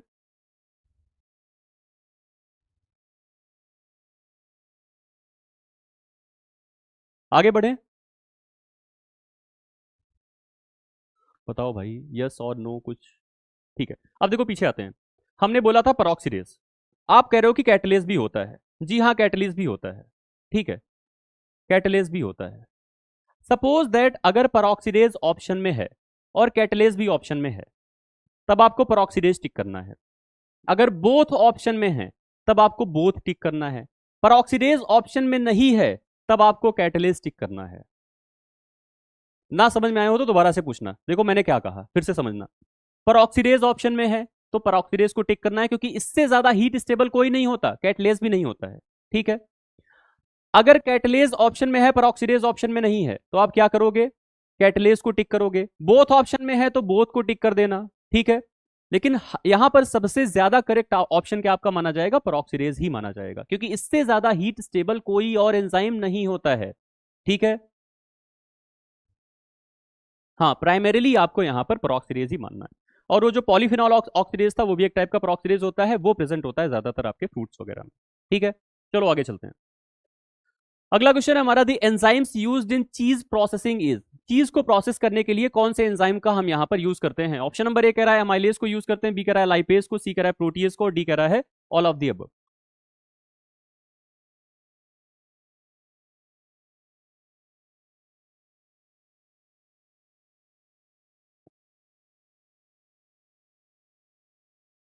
चीज की प्रोसेसिंग में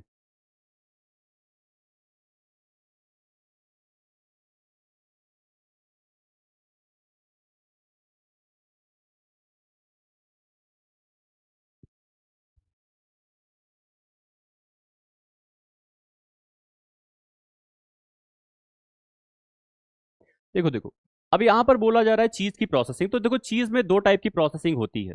ठीक है, एक होता है कर्डलिंग और दूसरा होता है एजिंग। कर्डलिंग जो होता है उसमें हम यूज करते हैं रेनेट को, यानी उसका थक्का जमाने के लिए। एजिंग जो होता है इसमें हम फ्लेवर डेवलपमेंट कराते हैं और इसमें हम करते हैं लाइपेज को। ठीक है, लाइपेज का यूज करके हम यहां पर एजिंग कराते हैं, कर्डलिंग कराने के लिए रेनेट का इस्तेमाल करते हैं। क्या यहां पर ऑप्शन में रेनेट लिखा है क्या, प्रोटीज लिख दिया भाई, प्रोटीज में तो सारे प्रोटीज आ जाएंगे ना। स्पेसिफिकली अगर यहां पर रेनेट लिखता, रेनिन लिख देता, काइमोसिन लिख देता, रेनेट में दो टाइप के एंजाइम आते हैं, इसको नोट डाउन कर लेना। एक रेनिन होता है, दूसरा आपका काइमोसिन होता है। अगर ऐसा कुछ लिखा हुआ होता तब तो हम मानते कि चलो भैया हमारा प्रोटीज यहां पर करेक्ट ऑप्शन हो जाएगा। लेकिन स्पेसिफिकली सारे प्रोटीज डाल करके क्या आप करा सकते हो क्या कर्डलिंग, मिल्क की, मिल्क में कर्डलिंग कराना है तो ओनली एंड ओनली रेनिन या काइमोसिन का ही यूज करोगे, इसके सिवाय किसी का यूज नहीं करोगे। लेकिन यहां पर लाइपेज को अलग से लिखा हुआ है।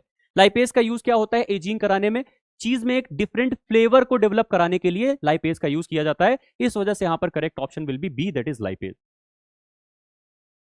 ठीक है, क्लियर हुआ।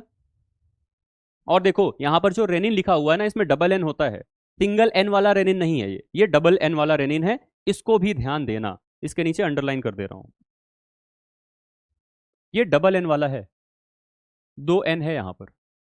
ठीक है, सिंगल एन वाला कुछ और होता है, वो हार्मोन होता है। क्लियर हो गया ये। अगर भैया यहां पर प्रोटीएज की जगह सीधा सीधा वो रेनेट या काइमोसिन या रेनिन लिखा होता तो हम लोग मानते कि चलो प्रोटीएज वाला, रेनिन वाला यहां पर ऑप्शन करेक्ट है। लेकिन सारे प्रोटीएज का इस्तेमाल आप नहीं कर सकते हो फॉर द प्रोसेसिंग ऑफ चीज। ठीक है, स्पेसिफिकली लाइपेज का आप इस्तेमाल करते हो, इस वजह से राइट आंसर लाइपेज होगा। आगे बढ़ते हैं। अगला क्वेश्चन है, the bond that joins two nucleotides is, दो न्यूक्लियोटाइड को आपस में ज्वाइन करने वाले बॉन्ड को हम क्या बोलते हैं। ऑप्शन नंबर ए कह रहा है फॉस्फोडाइस्टर लिंकेज बोलते हैं, बी कह रहा है हाइड्रोजन बॉन्ड, सी कह रहा है ग्लाइकोसिडिक बॉन्ड और डी कह रहा है ऑल ऑफ दी अबव। दो न्यूक्लियोटाइड्स, आसान सा क्वेश्चन है।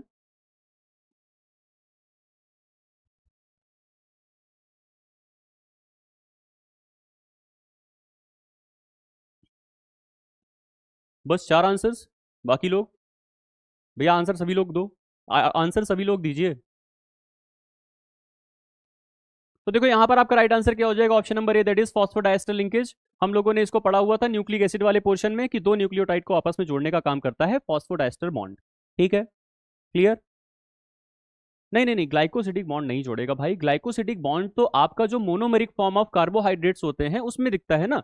जैसे कि आपने देखा था कि ग्लूकोज और ग्लूकोज के बीच में ग्लाइकोसिडिक लिंकेज होता है, ग्लूकोज गैलेक्टोज के बीच में होता है।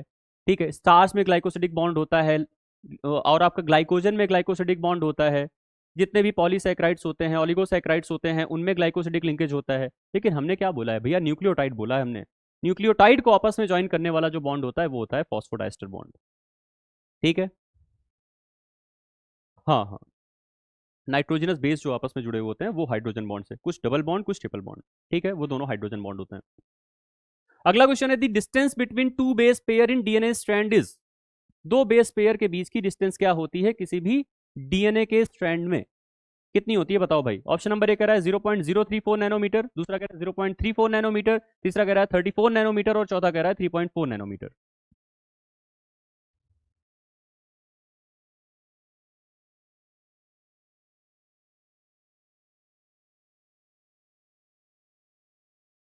थ्री पॉइंट फोर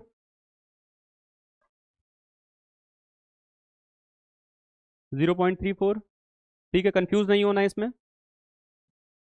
देखो यहां पर आपका राइट आंसर हो जाएगा option number B, that is 0.34, ठीक है। 0.34 नैनोमीटर जो होता है वो दो बेस पेयर के बीच का यहां पर डिस्टेंस होता है, ठीक, क्लियर।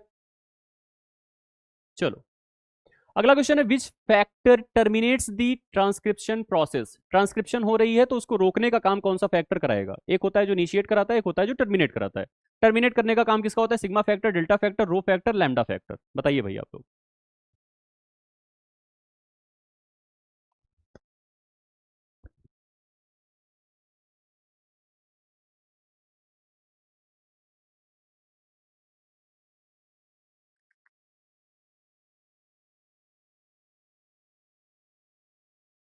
जी बिल्कुल, देखो यहां पर आपका राइट आंसर क्या हो जाएगा, option number C, that is rho factor will be the right answer.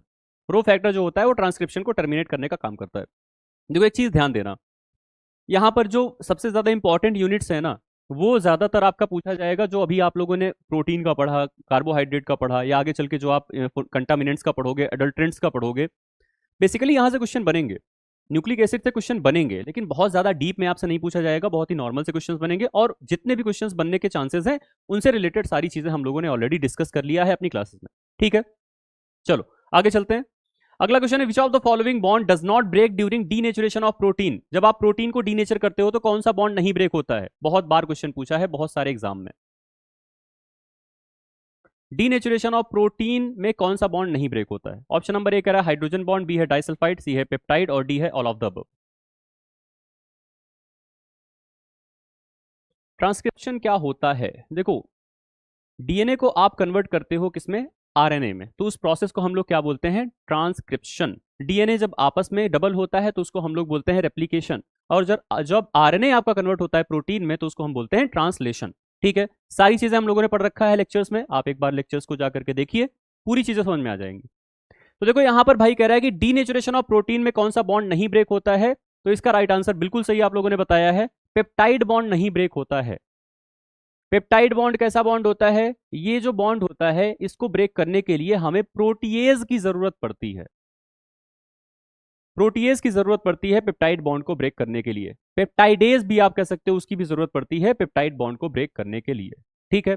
हमने डीनेचुरेशन कराया, डीनेचुरेशन में सिंपली सारे बॉन्ड ब्रेक होंगे जो कि उसको आपस में गूंथ के रखे हुए हैं, हम लोगों ने इसकी बात करी थी ना भाई, ये आपका प्रोटीन है, एक बॉल की तरह है, वुल की बॉल की तरह है, इस पे आपने अगर डीनेचुरेशन करा दिया तो ये क्या होगा, सिंपली ये जितने भी आपके आपस में बॉन्ड्स हैं वो अलग हो जाएंगे, और ये पूरा धागा आपका, या कह सकते हो प्रोटीन की जो चेन होगी वो कुछ ऐसे हो जाएगी।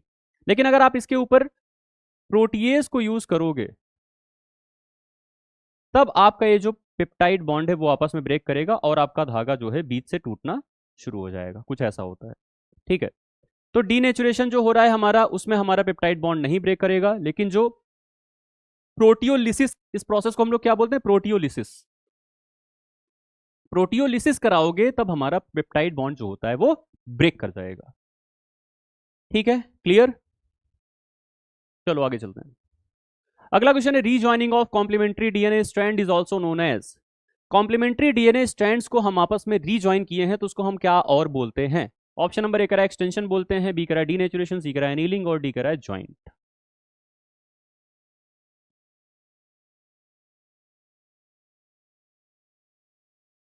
बताइए भाई।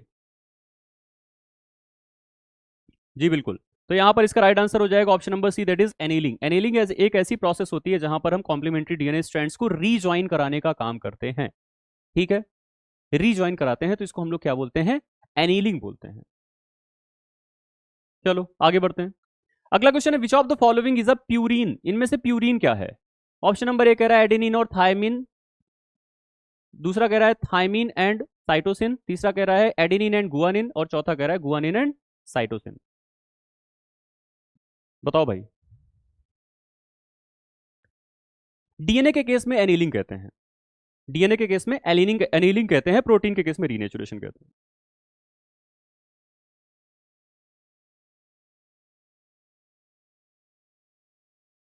बताइए भैया, इसके बारे में हम लोगों ने पढ़ा है ना, इसमें से प्यूरिन कौन कौन सा है?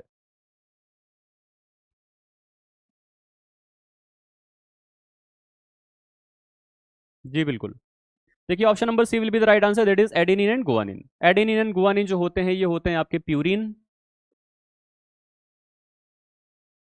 और आपका जो थायमिन होता है, जो आपका थायमिन होता है, साइटोसिन होता है, या फिर यूरेसिल होता है, इसको हम लोग बोलते हैं पायरिमिडिन। ठीक है, प्यूरिन और पायरिमिडिन में डिफरेंस समझ में आया? क्लियर? चलो आगे चलते हैं।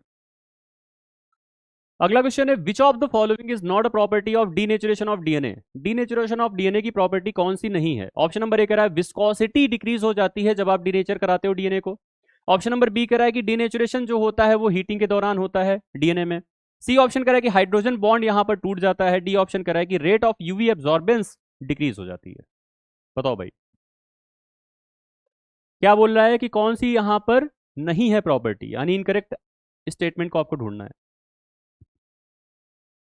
इनकरेक्ट स्टेटमेंट को ढूंढना है भैया, incorrect statement with respect to denaturation of DNA. देखो गलतियां बहुत हो रही हैं भाई, लेक्चर देखने की जरूरत है। ठीक है, लेक्चर एक बार देख लो जा करके, लेक्चर देख लो, अभी टाइम है। लेक्चर देख लोगे तो सारी चीजें समझ में आ जाएंगी। फिर से हम लोग जब लाइव में आएंगे तो इन्हीं सारे क्वेश्चंस को जब लेकर के आएंगे तो आप सारे क्वेश्चन का आंसर बिल्कुल सही दोगे। ठीक है, तो देखो यहां पर आपका राइट आंसर हो जाएगा ऑप्शन नंबर डी, ये गलत है। यूवी एब्जॉर्बेंस कम नहीं होता है, बिल्कुल सही कह रहे हैं आप भूपेंद्र, यूवी एब्जॉर्बेंस यहां पर इंक्रीज हो जाता है। ये सारी चीजें हमने पढ़ी थी, यूवी एब्जॉर्बेंस इंक्रीज हो जाती है, बाकी विस्कोसिटी कम हो जाती है, बिल्कुल सही है। डीनेचुरेशन हीटिंग के दौरान होता है, बिल्कुल सही है, हीटिंग दोगे तो डीनेचुरेशन होगा। आगे यहाँ पर बोला जा रहा है हाइड्रोजन बॉन्ड टूटते हैं, तो भैया बिल्कुल टूटते हैं, पेप्टाइड बॉन्ड नहीं टूटता है। पेप्टाइड बॉन्ड तो होता ही नहीं डीएनए में, हाइड्रोजन बॉन्ड यहाँ पर ब्रेक कर जाता है डीनेचुरेशन के दौरान। ठीक है, तभी तो जब डीएनए का डीनेचुरेशन कराते हो तो दोनों स्ट्रैंड अलग अलग हो जाते हैं, यही तो होता है ना डीनेचुरेशन में। डीएनए के दोनों स्ट्रैंड अलग अलग हो गए, दोनों स्ट्रैंड को आपस में जोड़ा कौन था? हाइड्रोजन बॉन्ड जुड़े हुए थे, जो भी आपके बेस पेयर थे आपस में हाइड्रोजन बॉन्ड के थ्रू जुड़े हुए थे। अब डीनेचर आपने करा दिया, हाइड्रोजन बॉन्ड टूट गया, दोनों स्ट्रैंड अलग अलग हो गए। ठीक है, यूवी एब्जॉर्बेंस जो होती है वो बढ़ जाती है। क्लियर? अगला क्वेश्चन कह रहा है कि conjugated tetrapyrrole ring in chlorophyll is known as. जो आपका क्लोरोफिल का स्ट्रक्चर होता है उसमें आपने टेट्रापायरोल रिंग देखा है, 4 पायरोल रिंग होती हैं। ठीक है, उसको हम क्या बोलते हैं? ऑप्शन नंबर ए कह रहा है पोरफायरिन बोलते हैं, बी कह रहा है थियोफाइटिन बोलते हैं, सी कह रहा है फाइटॉल बोलते हैं, डी कह रहा है all of the above.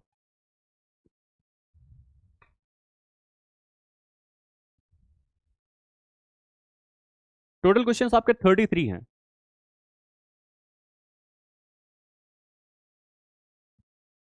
Live में जो जनसंख्या आती है वो आबादी हो चुकी है। ठीक है, तो लाइव में देखो लास्ट तक बने रहा करो भाई, इंटरेस्टिंग तो रहता है, सारे क्वेश्चंस कराते हैं, इससे पहले बोल भी देते हैं कि आप पढ़ करके आओ।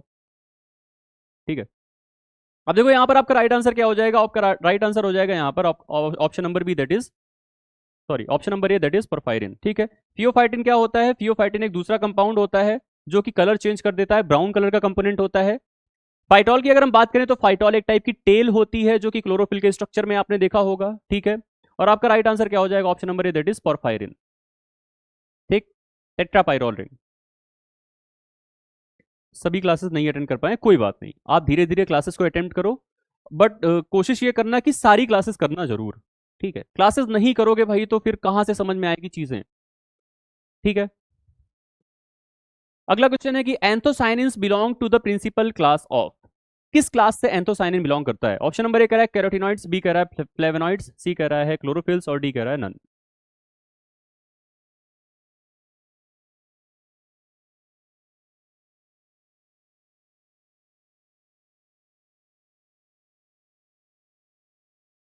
चलो, तो देखो यहाँ पर राइट आंसर क्या हो जाएगा, यहाँ पर राइट आंसर होगा आपका option number B, that is flavonoids.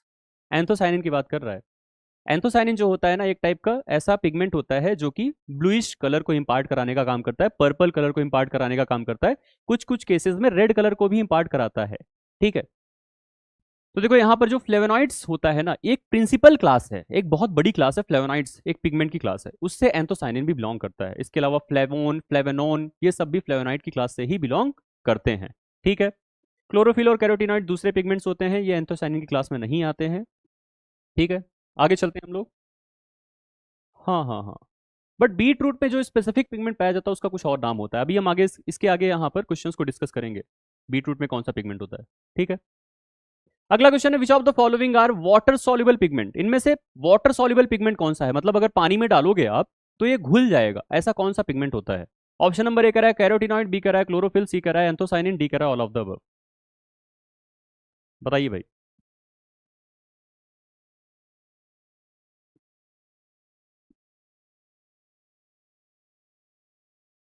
Page में मटेरियल कम रहता है, मतलब कौन से पेज में आप कह रहे हो, जो आपका पढ़ाया जाता है। जीपी लोधी, बताइए पेज में मटेरियल कैसे कम रहता है, समझ नहीं पा रहे हैं हम। जो आपका पढ़ाया जाता है स्लाइड जो होती है। चलो बताइए आप, तब तक हम यहाँ पर आंसर को डिस्कस कर लेते हैं। देखो यहाँ पर कह रहा है कि वाटर सॉल्युबल पिगमेंट कौन सा है, तो भैया एंथोसाइनिन जो होता है ये वाटर सॉल्युबल पिगमेंट होता है। ठीक है, एंथोसाइनिन अगर किसी भी टाइप के फ्रूट में पाया जा रहा है तो उसके उसमें अगर आप डालते हो पानी में तो वो वाटर में सॉल्युबलाइज हो जाएगा। कैरोटिनॉइड और क्लोरोफिल वाटर सॉल्युबल नहीं होते हैं। ठीक है, पीडीएफ में कम होता है, मतलब पीडीएफ में पेजेस कम होते हैं, मतलब स्लाइड्स कम होती हैं, जितनी स्लाइड हमने पढ़ाया है उससे कम होती है।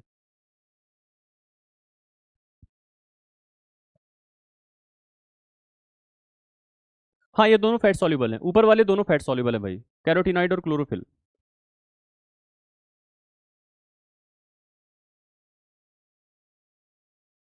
सर क्लास देख नहीं पाए हो इसलिए क्वेश्चंस गलत हो रहे हैं, नेक्स्ट सेशन ऐसा नहीं होगा, कोई बात नहीं। आप क्लासेस को देखिए, अटेम्प्ट करिए, हम लोग दोबारा लाइव सेशन लेकर के आएंगे। ठीक है, देखो जो पीडीएफ की आप प्रॉब्लम बता रहे हो, जो भी हम लोग पढ़ते हैं ना क्लास में, जो भी स्लाइड्स पढ़ते हैं वो सारी slides as it is PDF में अवेलेबल होती हैं। ठीक है, आगे चल के जैसे ही अभी आपका एक दो लेक्चर बचा हुआ है फूड केमिस्ट्री में, जैसे ही कंप्लीट होगा ना, उन सारे पीडीएफ को कंपाइल करके आपको ई बुक दे देंगे। भाई आप स्लाइड से पढ़ो ही नहीं, आप पीडीएफ डाउनलोड ही मत करो, आप सिंपली ई बुक डाउनलोड कर लो, उसको आप प्रिंट करा के पढ़ो, उसको आप ई बुक के फॉर्म में पढ़ो, जैसे भी पढ़ना अंडरलाइन वगैरह करके हर हर टाइप से पढ़ सकते हो। ठीक है, क्लियर। चलो आगे चलते हैं। अगला क्वेश्चन है, product containing dash pigments are advised to not be prevent by sulphite, कौन सा पिगमेंट होता है जिसके लिए हम कहते हैं कि भैया सल्फाइड के थ्रू इसका प्रिजर्वेशन मत करना, यानी यहां पर किसी भी टाइप का सल्फर डाइऑक्साइड वगैरह मत डाल देना। ठीक है, ऑप्शन नंबर ए कह रहा है टैनिन, बी कह रहा है बिटलेन, सी कह रहा है कैरोटिनॉइड्स और डी कह रहा है एंथोसाइनिन। ऑनलाइन टेस्ट करा सकते हैं क्या, देखो टेस्ट आपको दिया हुआ है प्रिया, देखो टेस्ट की अगर हम बात करें, देखो हम लोग क्या क्या देते हैं आपको, हर एक जितना भी आपका सेशन होता है, जो भी आपकी रिकॉर्डेड क्लासेस होती हैं, उसमें 10 क्वेश्चन दे दिया आपको। ठीक है, उसके बाद जब आप जाकर के देखोगे टेस्ट वाले पोर्शन में जाओगे, फूड केमिस्ट्री के टेस्ट में जाओगे, तो लगभग वहां पर ढेर सारे क्वेश्चन, मोर देन 300 क्वेश्चन आपको मिल जाएंगे, उसको आप प्रैक्टिस कर सकते हो। मॉक आपको मिल जाता है, मॉक आप प्रैक्टिस कर सकते हो। हम यहाँ पर डाउट सेशन लेकर के आते हैं, डाउट सेशन में क्वेश्चंस को प्रैक्टिस कर सकते हो। ऑलरेडी अगर आप ओवरऑल देखोगे ना, तो हमारे सब्जेक्ट में आप 1000 के आसपास का क्वेश्चन पा जाओगे, नियर अबाउट 1000 क्वेश्चन आप पा जाओगे, सब कुछ मिला करके इतने क्वेश्चन हम लोग अपनी तरफ से सॉल्व कराते हैं आपको। ठीक है, तो देखो यहां पर आपका राइट आंसर क्या हो जाएगा, कौन से ऐसे पिगमेंट हैं जो कि एडवाइस किए जाते हैं कि भैया इसका प्रिजर्वेशन आप सल्फाइड के थ्रू मत करना, तो इसका राइट आंसर होगा option number D, that is anthocyanin. अगर आपने एंथोसाइनिन वाले पिगमेंट वाले फूड में सल्फाइड को डाल दिया तो ये क्या कराता है, बताइए। हमें पीडीएफ भी निकलवाना है, देखो पीडीएफ मत निकलवाओ आप, पीडीएफ अभी आप निकलवा के क्या करोगे, अभी जो ई बुक देंगे ना आपको, ई बुक में पूरा रहेगा, क्लास नंबर 1 से लेकर के क्लास नंबर 37 जो भी आपकी है, पूरा का पूरा material same to same as it is रहेगा। उसको एक्सपोर्ट करना डिवाइस में एक्सपोर्ट करने के बाद कहीं से भी प्रिंट आउट निकलवा लेना। ठीक है, आराम से पढ़ो उसको लेकर के। अलग अलग पीडीएफ अलग अलग क्लास की डाउनलोड करके आप क्या करोगे? जी बिल्कुल रोहित, ये करा देगा ब्लीचिंग। अगर आप सल्फाइड को डाल दिए एंथोसाइनिन में तो भैया ये करा देगा ब्लीचिंग। ब्लीचिंग कराएगा तो इसका जो कलर है वो उड़ जाएगा। ठीक है। अब सपोज दैट कोई भी जूस है जिसमें एंथोसाइनिन प्रेजेंट है, आपने उसमें सल्फाइड डाल दिया कि भैया इस जूस को हम प्रिजर्व करके रखे रहेंगे, कुछ दिन बाद हम इसको पियेंगे। बाद में कुछ दिन बाद देख रहे हो तो पानी बन गया, देखने में पानी सा लगने लगा, क्यों? क्योंकि उसमें ब्लीचिंग हो गई है। अब उसको कोई एक्सेप्ट करेगा क्या? नहीं करेगा, बिल्कुल एक्सेप्ट नहीं करेगा, क्योंकि कलर ही उड़ गया उसका। तो इसीलिए हम लोग सल्फाइड को नहीं डालते हैं एंथोसाइनिन वाले पिगमेंट वाले फूड में। ठीक है। A4 साइज में दीजिएगा। A4 में ही रहेगा, पीडीएफ निकलवाओगे आप चाहे जैसे निकलवा लो, A4 में निकलवा लो आप हॉरिजॉन्टल निकलवा लो, वर्टिकल निकलवा लो, कैसे भी निकलवा लेना, पीडीएफ हम आपको दे देंगे। ठीक है। अब देखो मैच द फॉलोइंग आ गया। इधर आपका कुछ पिगमेंट है, इधर आपका ये बताना है कि किसमें प्रेजेंट होता है। ठीक है। पहला है आपका टैनिन। टैनिन किसमें प्रेजेंट होता है भाई बता दो, वन बाई वन बताना। ठीक है। टैनिन किसमें होता है?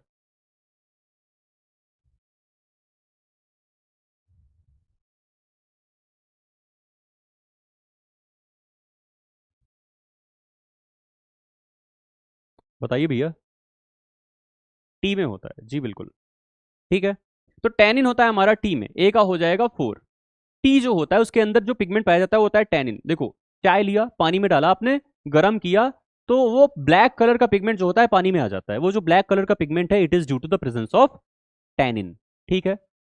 आगे बात करते हैं बिटलेंस की। अभी किसी ने बोला था बिटलेंस के लिए कि कौन कौन से टाइप के उसमें होता है, ये फूड में होता है बिटलेंस, बी का बताइए। बी का बताओ भाई, वन बाई वन बताइए।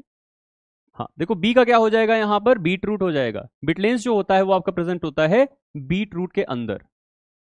चलो सी का बता दो, लाइकोपिन का। लाइकोपिन किसके अंदर पाया जाता है? चलो, सी का क्या हो जाएगा? सी का हो जाएगा हमारा two, that is tomato. Tomato का जो आप कलर देखते हो ना, लाल रंग का टमाटर, वो क्यों होता है? उसमें पाया जाता है लाइकोपिन। ठीक है। लास्ट बच रहा है हमारा बिक्सिन, तो बिक्सिन होता है आपका अनाटो में। ठीक है। डी का हो जाएगा 1। ठीक है। अनाटो एक टाइप का फ्रूट होता है जिसके सीड के अंदर बिक्सिन होता है। उस सीड से बिक्सिन को निकालते हैं हम, और वो जनरली येलो कलर का इंपार्ट करता है, या फिर रेड कलर को भी वो इंपार्ट कराने का काम करता है। ठीक है। क्लियर हुआ? टैनिन किस में पाया जाता है? चाय में पाया जाता है। बिटलेन किस में पाया जाता है? बीट रूट में पाया जाता है, जो बीट रूट का पिगमेंट देखते हो बिटलेन होता है। लाइकोपिन किस में पाया जाता है? टोमेटो में पाया जाता है। और बिक्सिन किस में पाया जाता है? अनाटो में पाया जाता है। जी बिल्कुल, बिक्सा ओरेलिना नाम है इस प्लांट का, बिक्सा ओरेलिना। इसके सीड में पाया जाता है। भाई ये तो दिखेगा ही नहीं। बिक्सा ओरेलिना के सीड में पाया जाता है, वाइट है, इसके सीड में पाया जाएगा।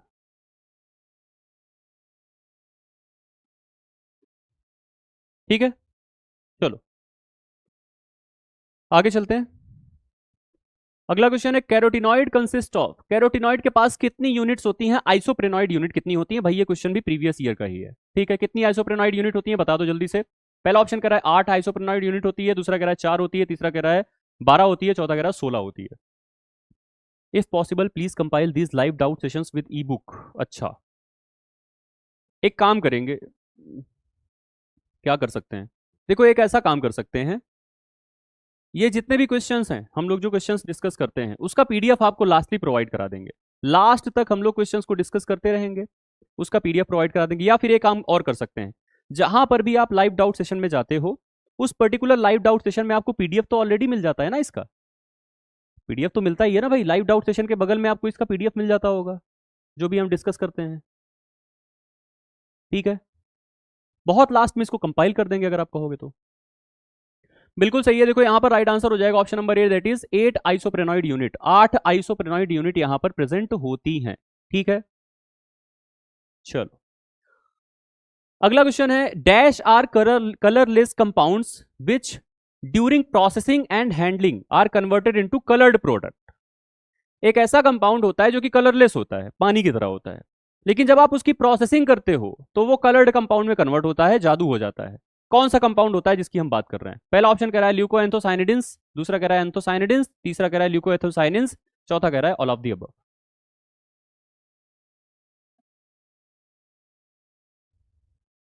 बताइए भाई, दो आंसर्स आए अभी तक, तीन आंसर्स, बाकी लोग भी बताइए।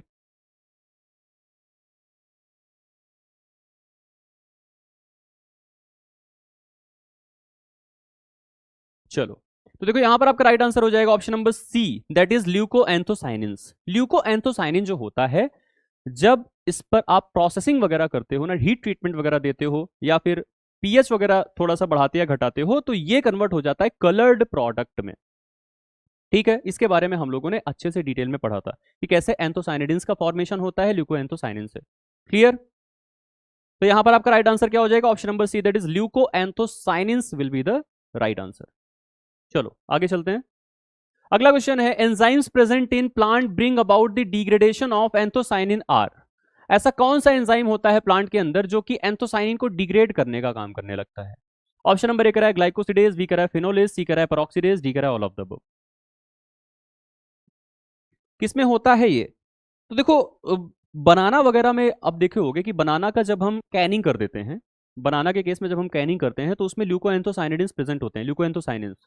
कैनिंग के वक्त जब हम उसको प्रोसेस करते हैं ना, तो पिंक कलर में कन्वर्ट हो जाता है।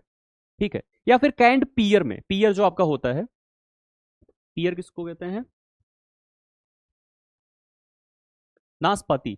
ठीक है, नाशपाती जो होती है, अगर उसकी कैनिंग अगर आप किए हुए हो तो कुछ दिन बाद अगर आप देखोगे उसमें तो पिंक कलर डेवलप हो जाता है कैनिंग के बाद। तो ये दोनों चीज जो हो रही है, ये एंथोसाइनिन, ल्यूकोएंथोसाइनिन का कन्वर्जन हो रहा है। ल्यूकोएंथोसाइनिन पहले जो कलरलेस था, वो पिंक कलर में अब यहां पर बदल जा रहा है। ठीक है, हाँ। नाशपाती जो होती है उसकी कैनिंग जब आप करते हो या फिर बनाना की कैनिंग करते हो, कैनिंग के दौरान ये क्यों भाई कलर क्यों बदल लिया? क्योंकि वहां पर कैनिंग जब आप करते हो तो different kind of heat treatment भी देते हो, स्टरलाइजेशन करते हो ना, एपर्टाइजेशन, तो उसकी वजह से यहाँ पर लॉन्ग टर्म में स्टोरेज के दौरान वो पिंक कलर का हो जाता है।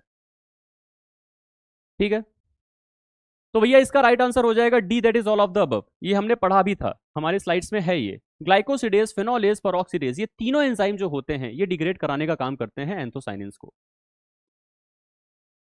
Please explain Canning. चलो ठीक है, कैनिंग करते हैं एक्सप्लेन। मैम पढ़ाएंगी भाई आपको, ये सारी चीजें मैम पढ़ाएंगी। देखो कैनिंग में हम करते क्या है, ठीक है।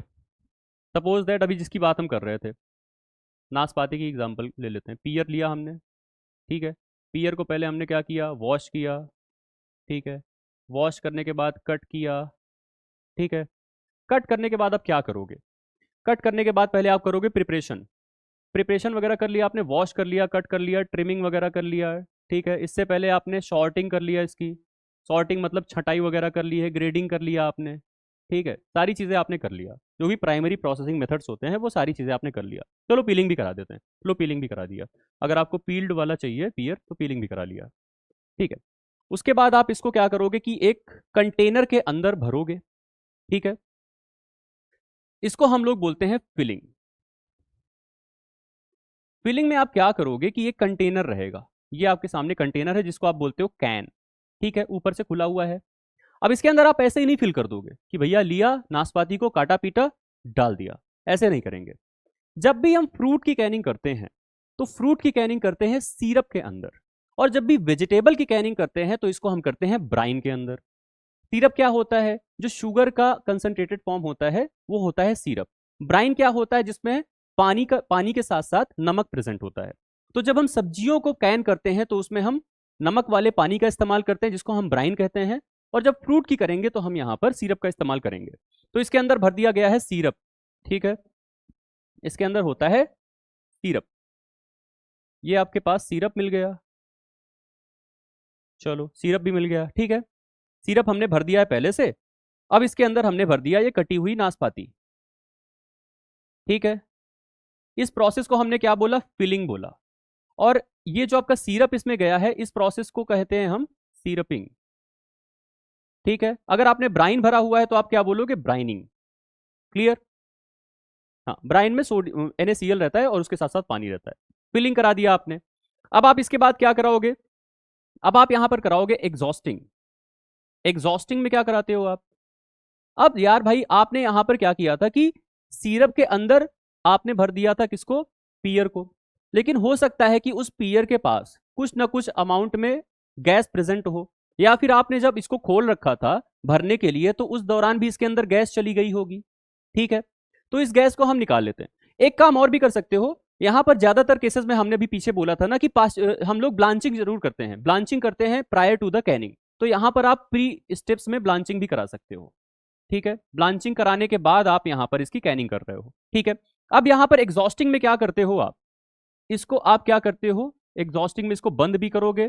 ठीक है, और इसके अंदर का जितना भी एयर रहेगा इसको आप बाहर निकाल दोगे, एक्सपेल कर दोगे।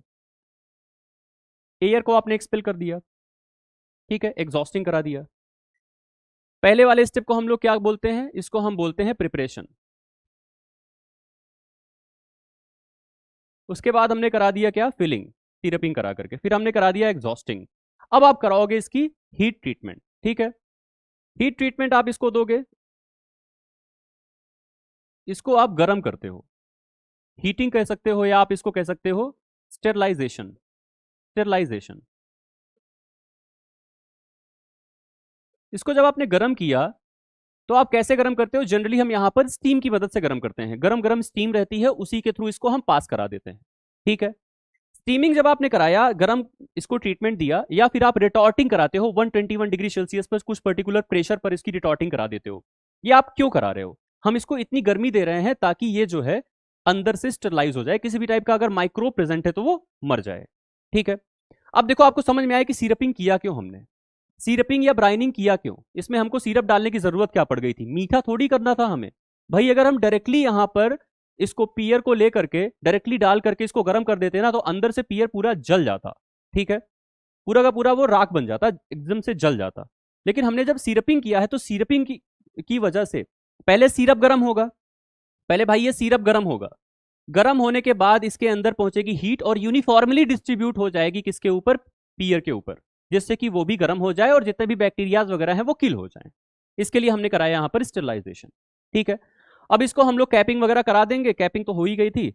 अब इसको हम लोग क्या कराएंगे, कूलिंग कराएंगे, थोड़ा सा ठंडा कर देंगे, जितने टेम्परेचर पर आपको इसको ठंडा करना है ठंडा कर लिए, उसके बाद आप इसको स्टोर कर लो, हो गई कैनिंग। ठीक है, फिर आप इसकी मार्केटिंग करा दो। क्लियर हुआ। फूड केमिस्ट्री कंप्लीट होने के बाद ई बुक में ऐड कर देना सर। हाँ, फूड केमिस्ट्री पूरी ई बुक में रहेगी, ये पोर्शन आपको मैम पढ़ाएंगी, ये पूरा प्रिजर्वेशन का पोर्शन है, ये प्रोसेसिंग प्रिजर्वेशन वगैरह ये आपको मैम पढ़ाएंगी पूरा। ठीक है, समझ में आया। तो हमने यहाँ पर क्या किया, प्रिपरेशन किया, उसके बाद हमने फिलिंग करा दिया, फिलिंग के बाद एग्जॉस्टिंग करा दिया, फिर हमने स्टरलाइजेशन वगैरह करा करके इसको स्टोर कर लिया कूल करके। क्लियर हुआ। चलो अगला क्वेश्चन है, इससे पहले वाला क्या था, ये हो गया था। अगला क्वेश्चन है, in anthocyanins increase in number of hydroxyl group yield dash colour and methoxy group dash colour. देखो हाइड्रोक्सिल ग्रुप जब OH ग्रुप को आप डाल रहे हो या बढ़ा रहे हो तो कौन सा कलर ऑब्टेन होगा, और जब आप मिथॉक्सी ग्रुप को यहां पर डालोगे या इसमें ऐड करोगे तब कौन सा कलर ऑब्टेन होगा। ये भैया प्रीवियस ईयर का क्वेश्चन है, देखो तेलंगाना के फूड सेफ्टी ऑफिसर में पूछा भी गया है। ठीक है, ऑप्शन नंबर 1 कह रहा है येलो कलर तब ऑब्टेन होगा जब आप हाइड्रोक्सिल ग्रुप को बढ़ाओगे, और OCH3 तब OCH3 की वजह से यहां पर बढ़ेगा व्हाइट कलर। दूसरा कह रहा है कि व्हाइट और ग्रीन, तीसरा कह रहा है रेड और ऑरेंज, चौथा कह रहा है ब्लू और रेड। पीडीएफ प्रिंट कराना है इनका, अगर आपको पीडीएफ प्रिंट कराना है तो मिल जाएगा, जस्ट उसी के बगल जहां पर आप लाइव डाउट सेशंस पर जाते हो, recording of live doubt session, उसके बगल इसका पीडीएफ मिल जाएगा। देखो इस क्वेश्चन को ध्यान से समझना, यहां पर कह रहा है कि OH ग्रुप जब आप बढ़ाते हो तब कौन सा कलर मिलेगा, मिथॉक्सी ग्रुप जब बढ़ाते हो तब कौन सा कलर मिलेगा, एंथोसाइनिन के ऊपर। तो देखो भाई एंथोसाइनिन के ऊपर OH ग्रुप का बढ़ाने का मतलब क्या है, OH ग्रुप का बढ़ाने का मतलब है आप बेसिक प्रॉपर्टी उसकी बढ़ा रहे हो। और याद करो हमने ये चीज पढ़ी थी, जब बेसिसिटी बढ़ाओगे एंथोसाइनिन के केस में, एल्कलाइन नेचर जब बढ़ाओगे उसका, तो यहां पर जो कलर ऑब्टेन होता है वो होता है ब्लू। ठीक है, सॉरी वो क्या होता है आपका, ब्लू ही होता है, हाँ ब्लू होता है। ठीक है, तो यहां पर अगर हम बात करें हाइड्रोक्सिल ग्रुप बढ़ाने की तो जो NaOH होता है, सपोज दैट आप इससे ट्रीट करा दिए, NaOH जो होता है एक टाइप का एल्कलाइन सब्सटेंस होता है या बेसिक सब्सटेंस होता है, इसको अगर आपने डाला तो यहां पर क्या होगा, ब्लू कलर बढ़ेगा। और अगर आप सपोज दैट मिथॉक्सी ग्रुप बढ़ा देते हैं मिथॉक्सी ग्रुप मतलब यहां पर कोई भी एसिडिक ग्रुप आप बढ़ा देते हो, OCH3 होता है मिथॉक्सी ग्रुप, तब यहां पर जो आपको कलर ऑप्टेन होगा वो होगा रेड।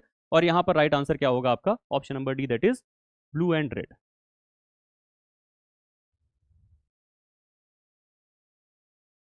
क्लियर हुआ कि नहीं हुआ? भैया ना क्लियर हुआ हो तो बताओ, दोबारा से एक्सप्लेन करें। नहीं क्लियर हुआ है तो दोबारा से बताओ, एक्सप्लेन करेंगे, नहीं तो आगे बढ़े हम। दो क्वेश्चन अभी और बचा है।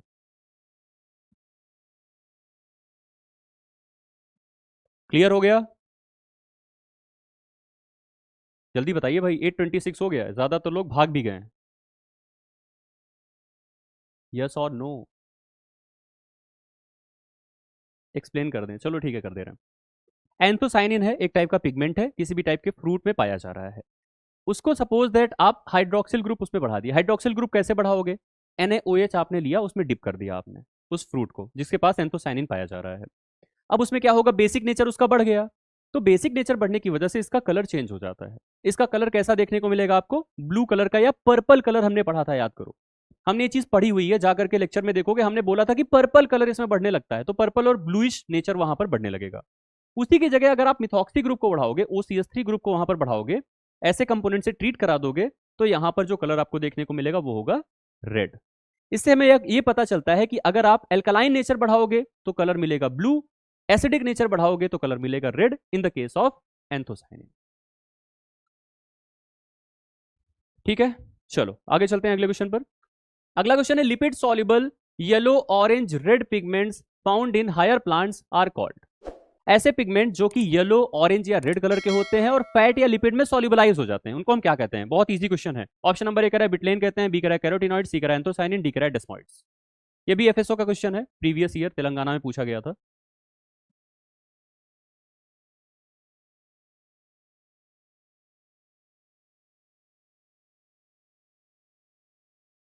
बताइए भाई। बिल्कुल सही है। तो यहां पर इसका राइट आंसर हो जाएगा option number B, that is carotenoid. Carotenoid जो होता है उसको आप फैट में डाल करके जब आप डालते हो तो सॉल्युबलाइज हो जाता है। एग्जांपल देखते हैं, गाजर है, गाजर को आपने क्रश कर लिया, ठीक है। क्रश करने के बाद आप उसको पानी में डाल दो, क्या पानी लाल होगा? नहीं होगा। लेकिन उसी गाजर को आप क्रश करने के बाद उसका जब आप हलवा बनाते हो तो तेल में देखते हो कि उसका कलर छूटने लगता है। यही चीज होती है टमाटर के साथ भी, तेल में जब आप डालते हो तो जो कैरोटिनाइड्स होते हैं वो फैट सॉल्युबल पिगमेंट होते हैं। फैट सॉल्युबलाइज होता है जब उसको आप गर्म करते हो तो उस केस में ये सॉल्युबलाइज होते हैं और वहां पर अपना रंग छोड़ने लगते हैं। ठीक है, तो यहां पर आपका राइट आंसर क्या हो जाएगा? Option number B, that is carotenoids. ठीक है, लास्ट क्वेश्चन है हमारा कि which of the following statement regarding the chlorophyll is incorrect. Chlorophyll के रिगार्डिंग कौन सा स्टेटमेंट गलत है? और ये भी आंध्र प्रदेश FSO का क्वेश्चन है। ठीक है, ऑप्शन नंबर ए कह रहा है कि क्लोरोफिल जो होता है फैट सॉल्युबल पिगमेंट होता है, प्लांट में पाया जाता है, क्लोरोफिल ए होता है, क्लोरोफिल बी होता है, ये सब इसके पिगमेंट हैं। गलत स्टेटमेंट बनाना है भाई आपको, गलत स्टेटमेंट बताना है आपको। दूसरा स्टेटमेंट कह रहा है कि क्लोरोफिल बी जो होता है वो क्लोरोफिल ए से इस तरह अलग होता है कि क्लोरोफिल बी के पास मिथाइल ग्रुप होता है R पोजीशन पर। ठीक है, तीसरा स्टेटमेंट कह रहा है कि जो थियोफाइटिन होता है ये तब बनता है जब मैग्नीशियम जो होता है, सेंट्रल एटम जो होता है मैग्नीशियम, वो हट जाता है और हाइड्रोजन आकर के लग जाता है। चौथा स्टेटमेंट कह रहा है कि क्लोरोफिलिन जो होता है वो तब फॉर्म होता है जब आप एल्कलाइन मीडियम में क्लोरोफिल को डाल देते हो। गलत स्टेटमेंट कौन सा है ये बता दो आप, बताइए भाई।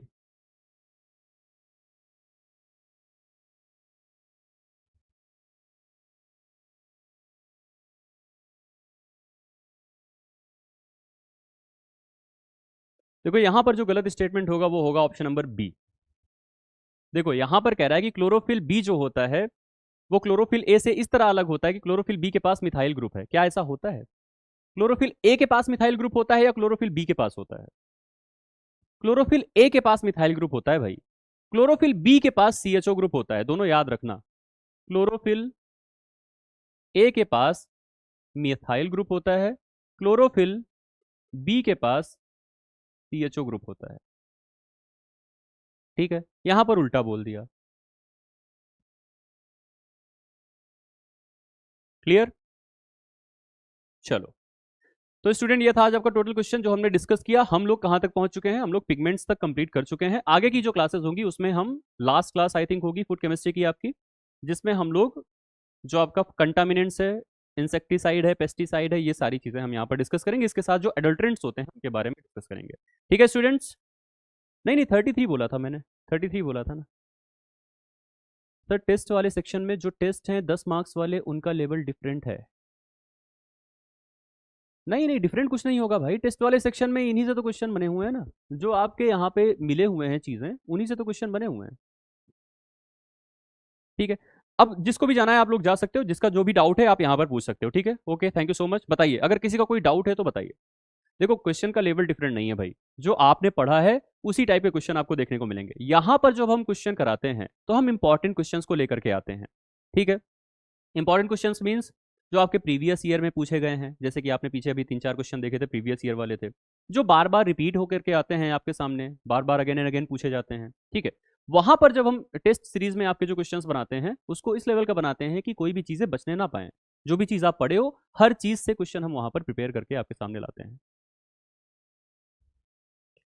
एग्जाम फेब में हो जाएगा, अब पता नहीं भाई, इस ऐसा कोई इन्फॉर्मेशन अभी हम लोगों को मिला नहीं है। जब भी अगर एग्जाम होना होगा तो आपको नोटिफिकेशन प्रोवाइड कराई जाएगी, यूपी ट्रिपल एस सी की तरफ से एक पीडीएफ जारी हो जाएगा और उसमें लिख करके आएगा कि इस डेट को एग्जाम कंडक्ट कराया जाएगा। हाँ, फीवर इफेक्ट करता है एंजाइम को। फीवर में क्या होगा, आपके बॉडी का टेम्परेचर बढ़ जाएगा तो एंजाइमेटिक एक्टिविटीज कम हो जाएगी। यही वजह होती है कि हमारा जो इम्यूनिटी होता है वो भी उस केस में थोड़ा सा दिक्कत देता है। बट फीवर के केस में हम हमारा जब बॉडी का टेम्परेचर बढ़ता है तो इसकी वजह से जो बैक्टीरिया के एंजाइम है या जो माइक्रोब हमारे अंदर आया है उसके एंजाइम भी डिस्ट्रॉय होने लगते हैं। हमारी बॉडी अपने आप को गर्म करती क्यों है? क्योंकि बैक्टीरिया का भी एंजाइम 37 डिग्री सेल्सियस पे सर्वाइव कर रहा है। अब बॉडी को कर देना है गर्म। बॉडी जैसे ही गर्म होती है उसका एंजाइम सर्वाइव नहीं कर पाएगा, जिससे कि बैक्टीरिया वहां पर इनएक्टिवेट हो जाए। इसीलिए हमारी बॉडी अपने आप को गर्म करने लगती है फीवर के दौरान।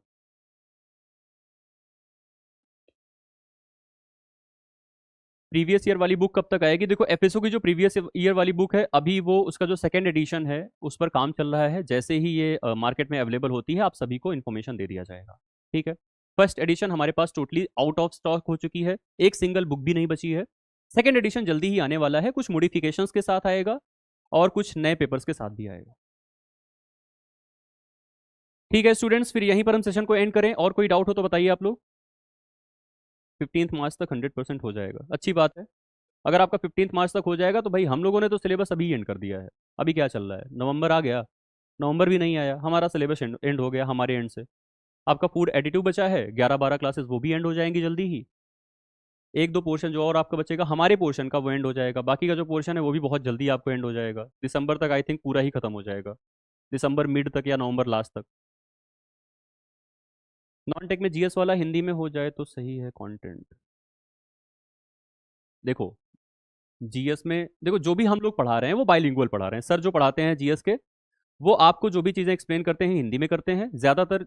आपने देखा होगा कि हिंदी में ही वो बोलते हैं चीज़ों को, बट बस आपका मटेरियल जो होता है वो इंग्लिश में होता है, बस इतना सा अंतर होता है। हम इसलिए यहाँ पर इसको हिंदी में नहीं पढ़ा सकते क्योंकि हिंदी में कहीं पर भी ये मटेरियल्स अवेलेबल ही नहीं है ना। अब सारी मटेरियल्स को अगर हम ढूंढने जाएंगे तो हिंदी में बहुत प्रॉब्लम्स होने लगेंगी। पता चला हम आपको ट्रांसलेट करके हिंदी में दे तो दिए, लेकिन ट्रांसलेशन के दौरान इतनी ज़्यादा कमियां आती हैं ना, इतनी ज़्यादा प्रॉब्लम्स आती हैं, आप उलझ करके रह जाओगे। हमारे एंड से भी वहाँ पर मिस्टेक्स होंगी, आपके एंड से भी। अगर आप गलत चीज़ों को पढ़ोगे तो गलत आंसर करोगे जा करके। जो क्वेश्चंस रहेंगे हिंदी इंग्लिश दोनों रहेंगे। हाँ, क्वेश्चंस आपका हिंदी इंग्लिश दोनों में रहेगा। जो पेपर में आपका क्वेश्चन आएगा वो दोनों में रहेगा।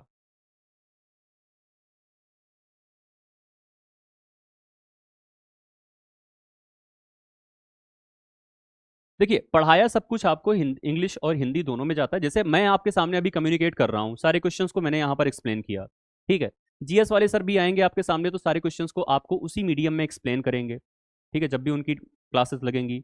अभी भी जो भी क्लासेस वो बनाते हैं उसको बाइलिंगुअली एक्सप्लेन करते हैं, बहुत ही अच्छी तरह से पढ़ाते हैं ताकि आपको अच्छे से ग्रैस्प हो जाए, अच्छे से समझ में आए। ठीक है,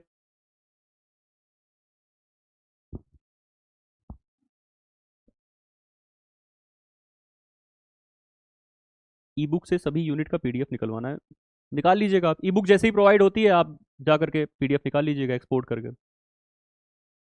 यूपी ट्रिपल एस सी में ओवरऑल 4000+ फॉर्म्स भरे गए हैं। बट देखो वहां पर भी एलिजिबिलिटी क्राइटेरिया के अकॉर्डिंगली अगर आप देखोगे तो जो लोग एग्जाम देने आएंगे वो ज्यादा से ज्यादा 2 से 2,500 के बीच में रहेंगे। 2 से 2,500 या मैक्सिमम रहेंगे तो 3,000 लोग रहेंगे। सीट्स आपके पास 417 के आसपास है, ठीक है। तो नियर अबाउट 100 कैंडिडेट्स पे एक सीट है। जितने फॉर्म्स भरे गए हैं उनमें 100 कैंडिडेट पे एक सीट है।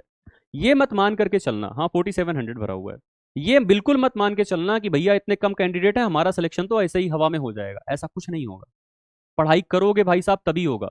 आपके जो 400 समथिंग सीट्स हैं ना, हो सकता है कि 200-250 इसमें से फूड टेक बैकग्राउंड वाले हों, और फूड टेक बैकग्राउंड वाले जितने भी लोग हैं वो नॉन फूड टेक बैकग्राउंड से 1 स्टेप फर्दर आगे हैं, अभी भी आगे हैं। क्यों आगे हैं भाई? उन्होंने 3 साल का या तो बैचलर्स किया है, 4 साल का बैचलर्स किया है, कुछ लोग मास्टर्स किए हुए हैं, वो 5-5 साल से फूड टेक पढ़ रहे हैं। आप उनके सामने अभी भी उस लेवल पे नहीं हो, ठीक है। तो आपको मेहनत करनी पड़ेगी। अगर आप नॉन फूड टेक बैकग्राउंड से हो, स्पेसिफिकली अगर आप केमिस्ट्री के बैकग्राउंड से हो या फिर बायोटेक बैकग्राउंड से हो या एग्रीकल्चर बैकग्राउंड से हो, फूडटेक वालों को तो यहाँ पर प्लस पॉइंट रहेगा।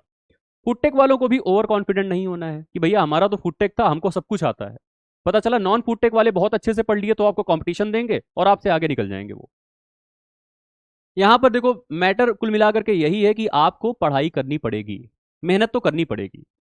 अब आप जैसे बता रहे हो कि अगर सपोज दैट मार्च में एग्जाम हो गया तो मार्च तक के टाइम तक अगर आप पढ़ के एक अच्छी सी जॉब पा जाते हो जो कि पहले लोअर पीसीएस के अंदर आती थी, ठीक है, एक बहुत ही बड़ी जॉब है जो कि आपको ग्रुप सी के अंदर देखने को मिल रही है, लाइफ पूरा सेट हो जाएगा। एंजाइमेटिक रिएक्शन का प्रॉपर टेम्परेचर क्या है? एंजाइमेटिक रिएक्शन का जो टेम्परेचर है वो एंजाइम टू एंजाइम डिफर करता है। जो एंजाइम जिस पर ऑप्टिमली काम करते हैं उसी पर वो एंजाइमेटिक रिएक्शन देखने को मिलती है। तो वही आपका जो वहां पर 30 to 40 वाला आपने पढ़ा है वो सबके लिए ऑप्टिमम माना जाता है। तो 30 to 40 वाला टेम्परेचर रेंज वहां पर ऑप्टिमम होता है।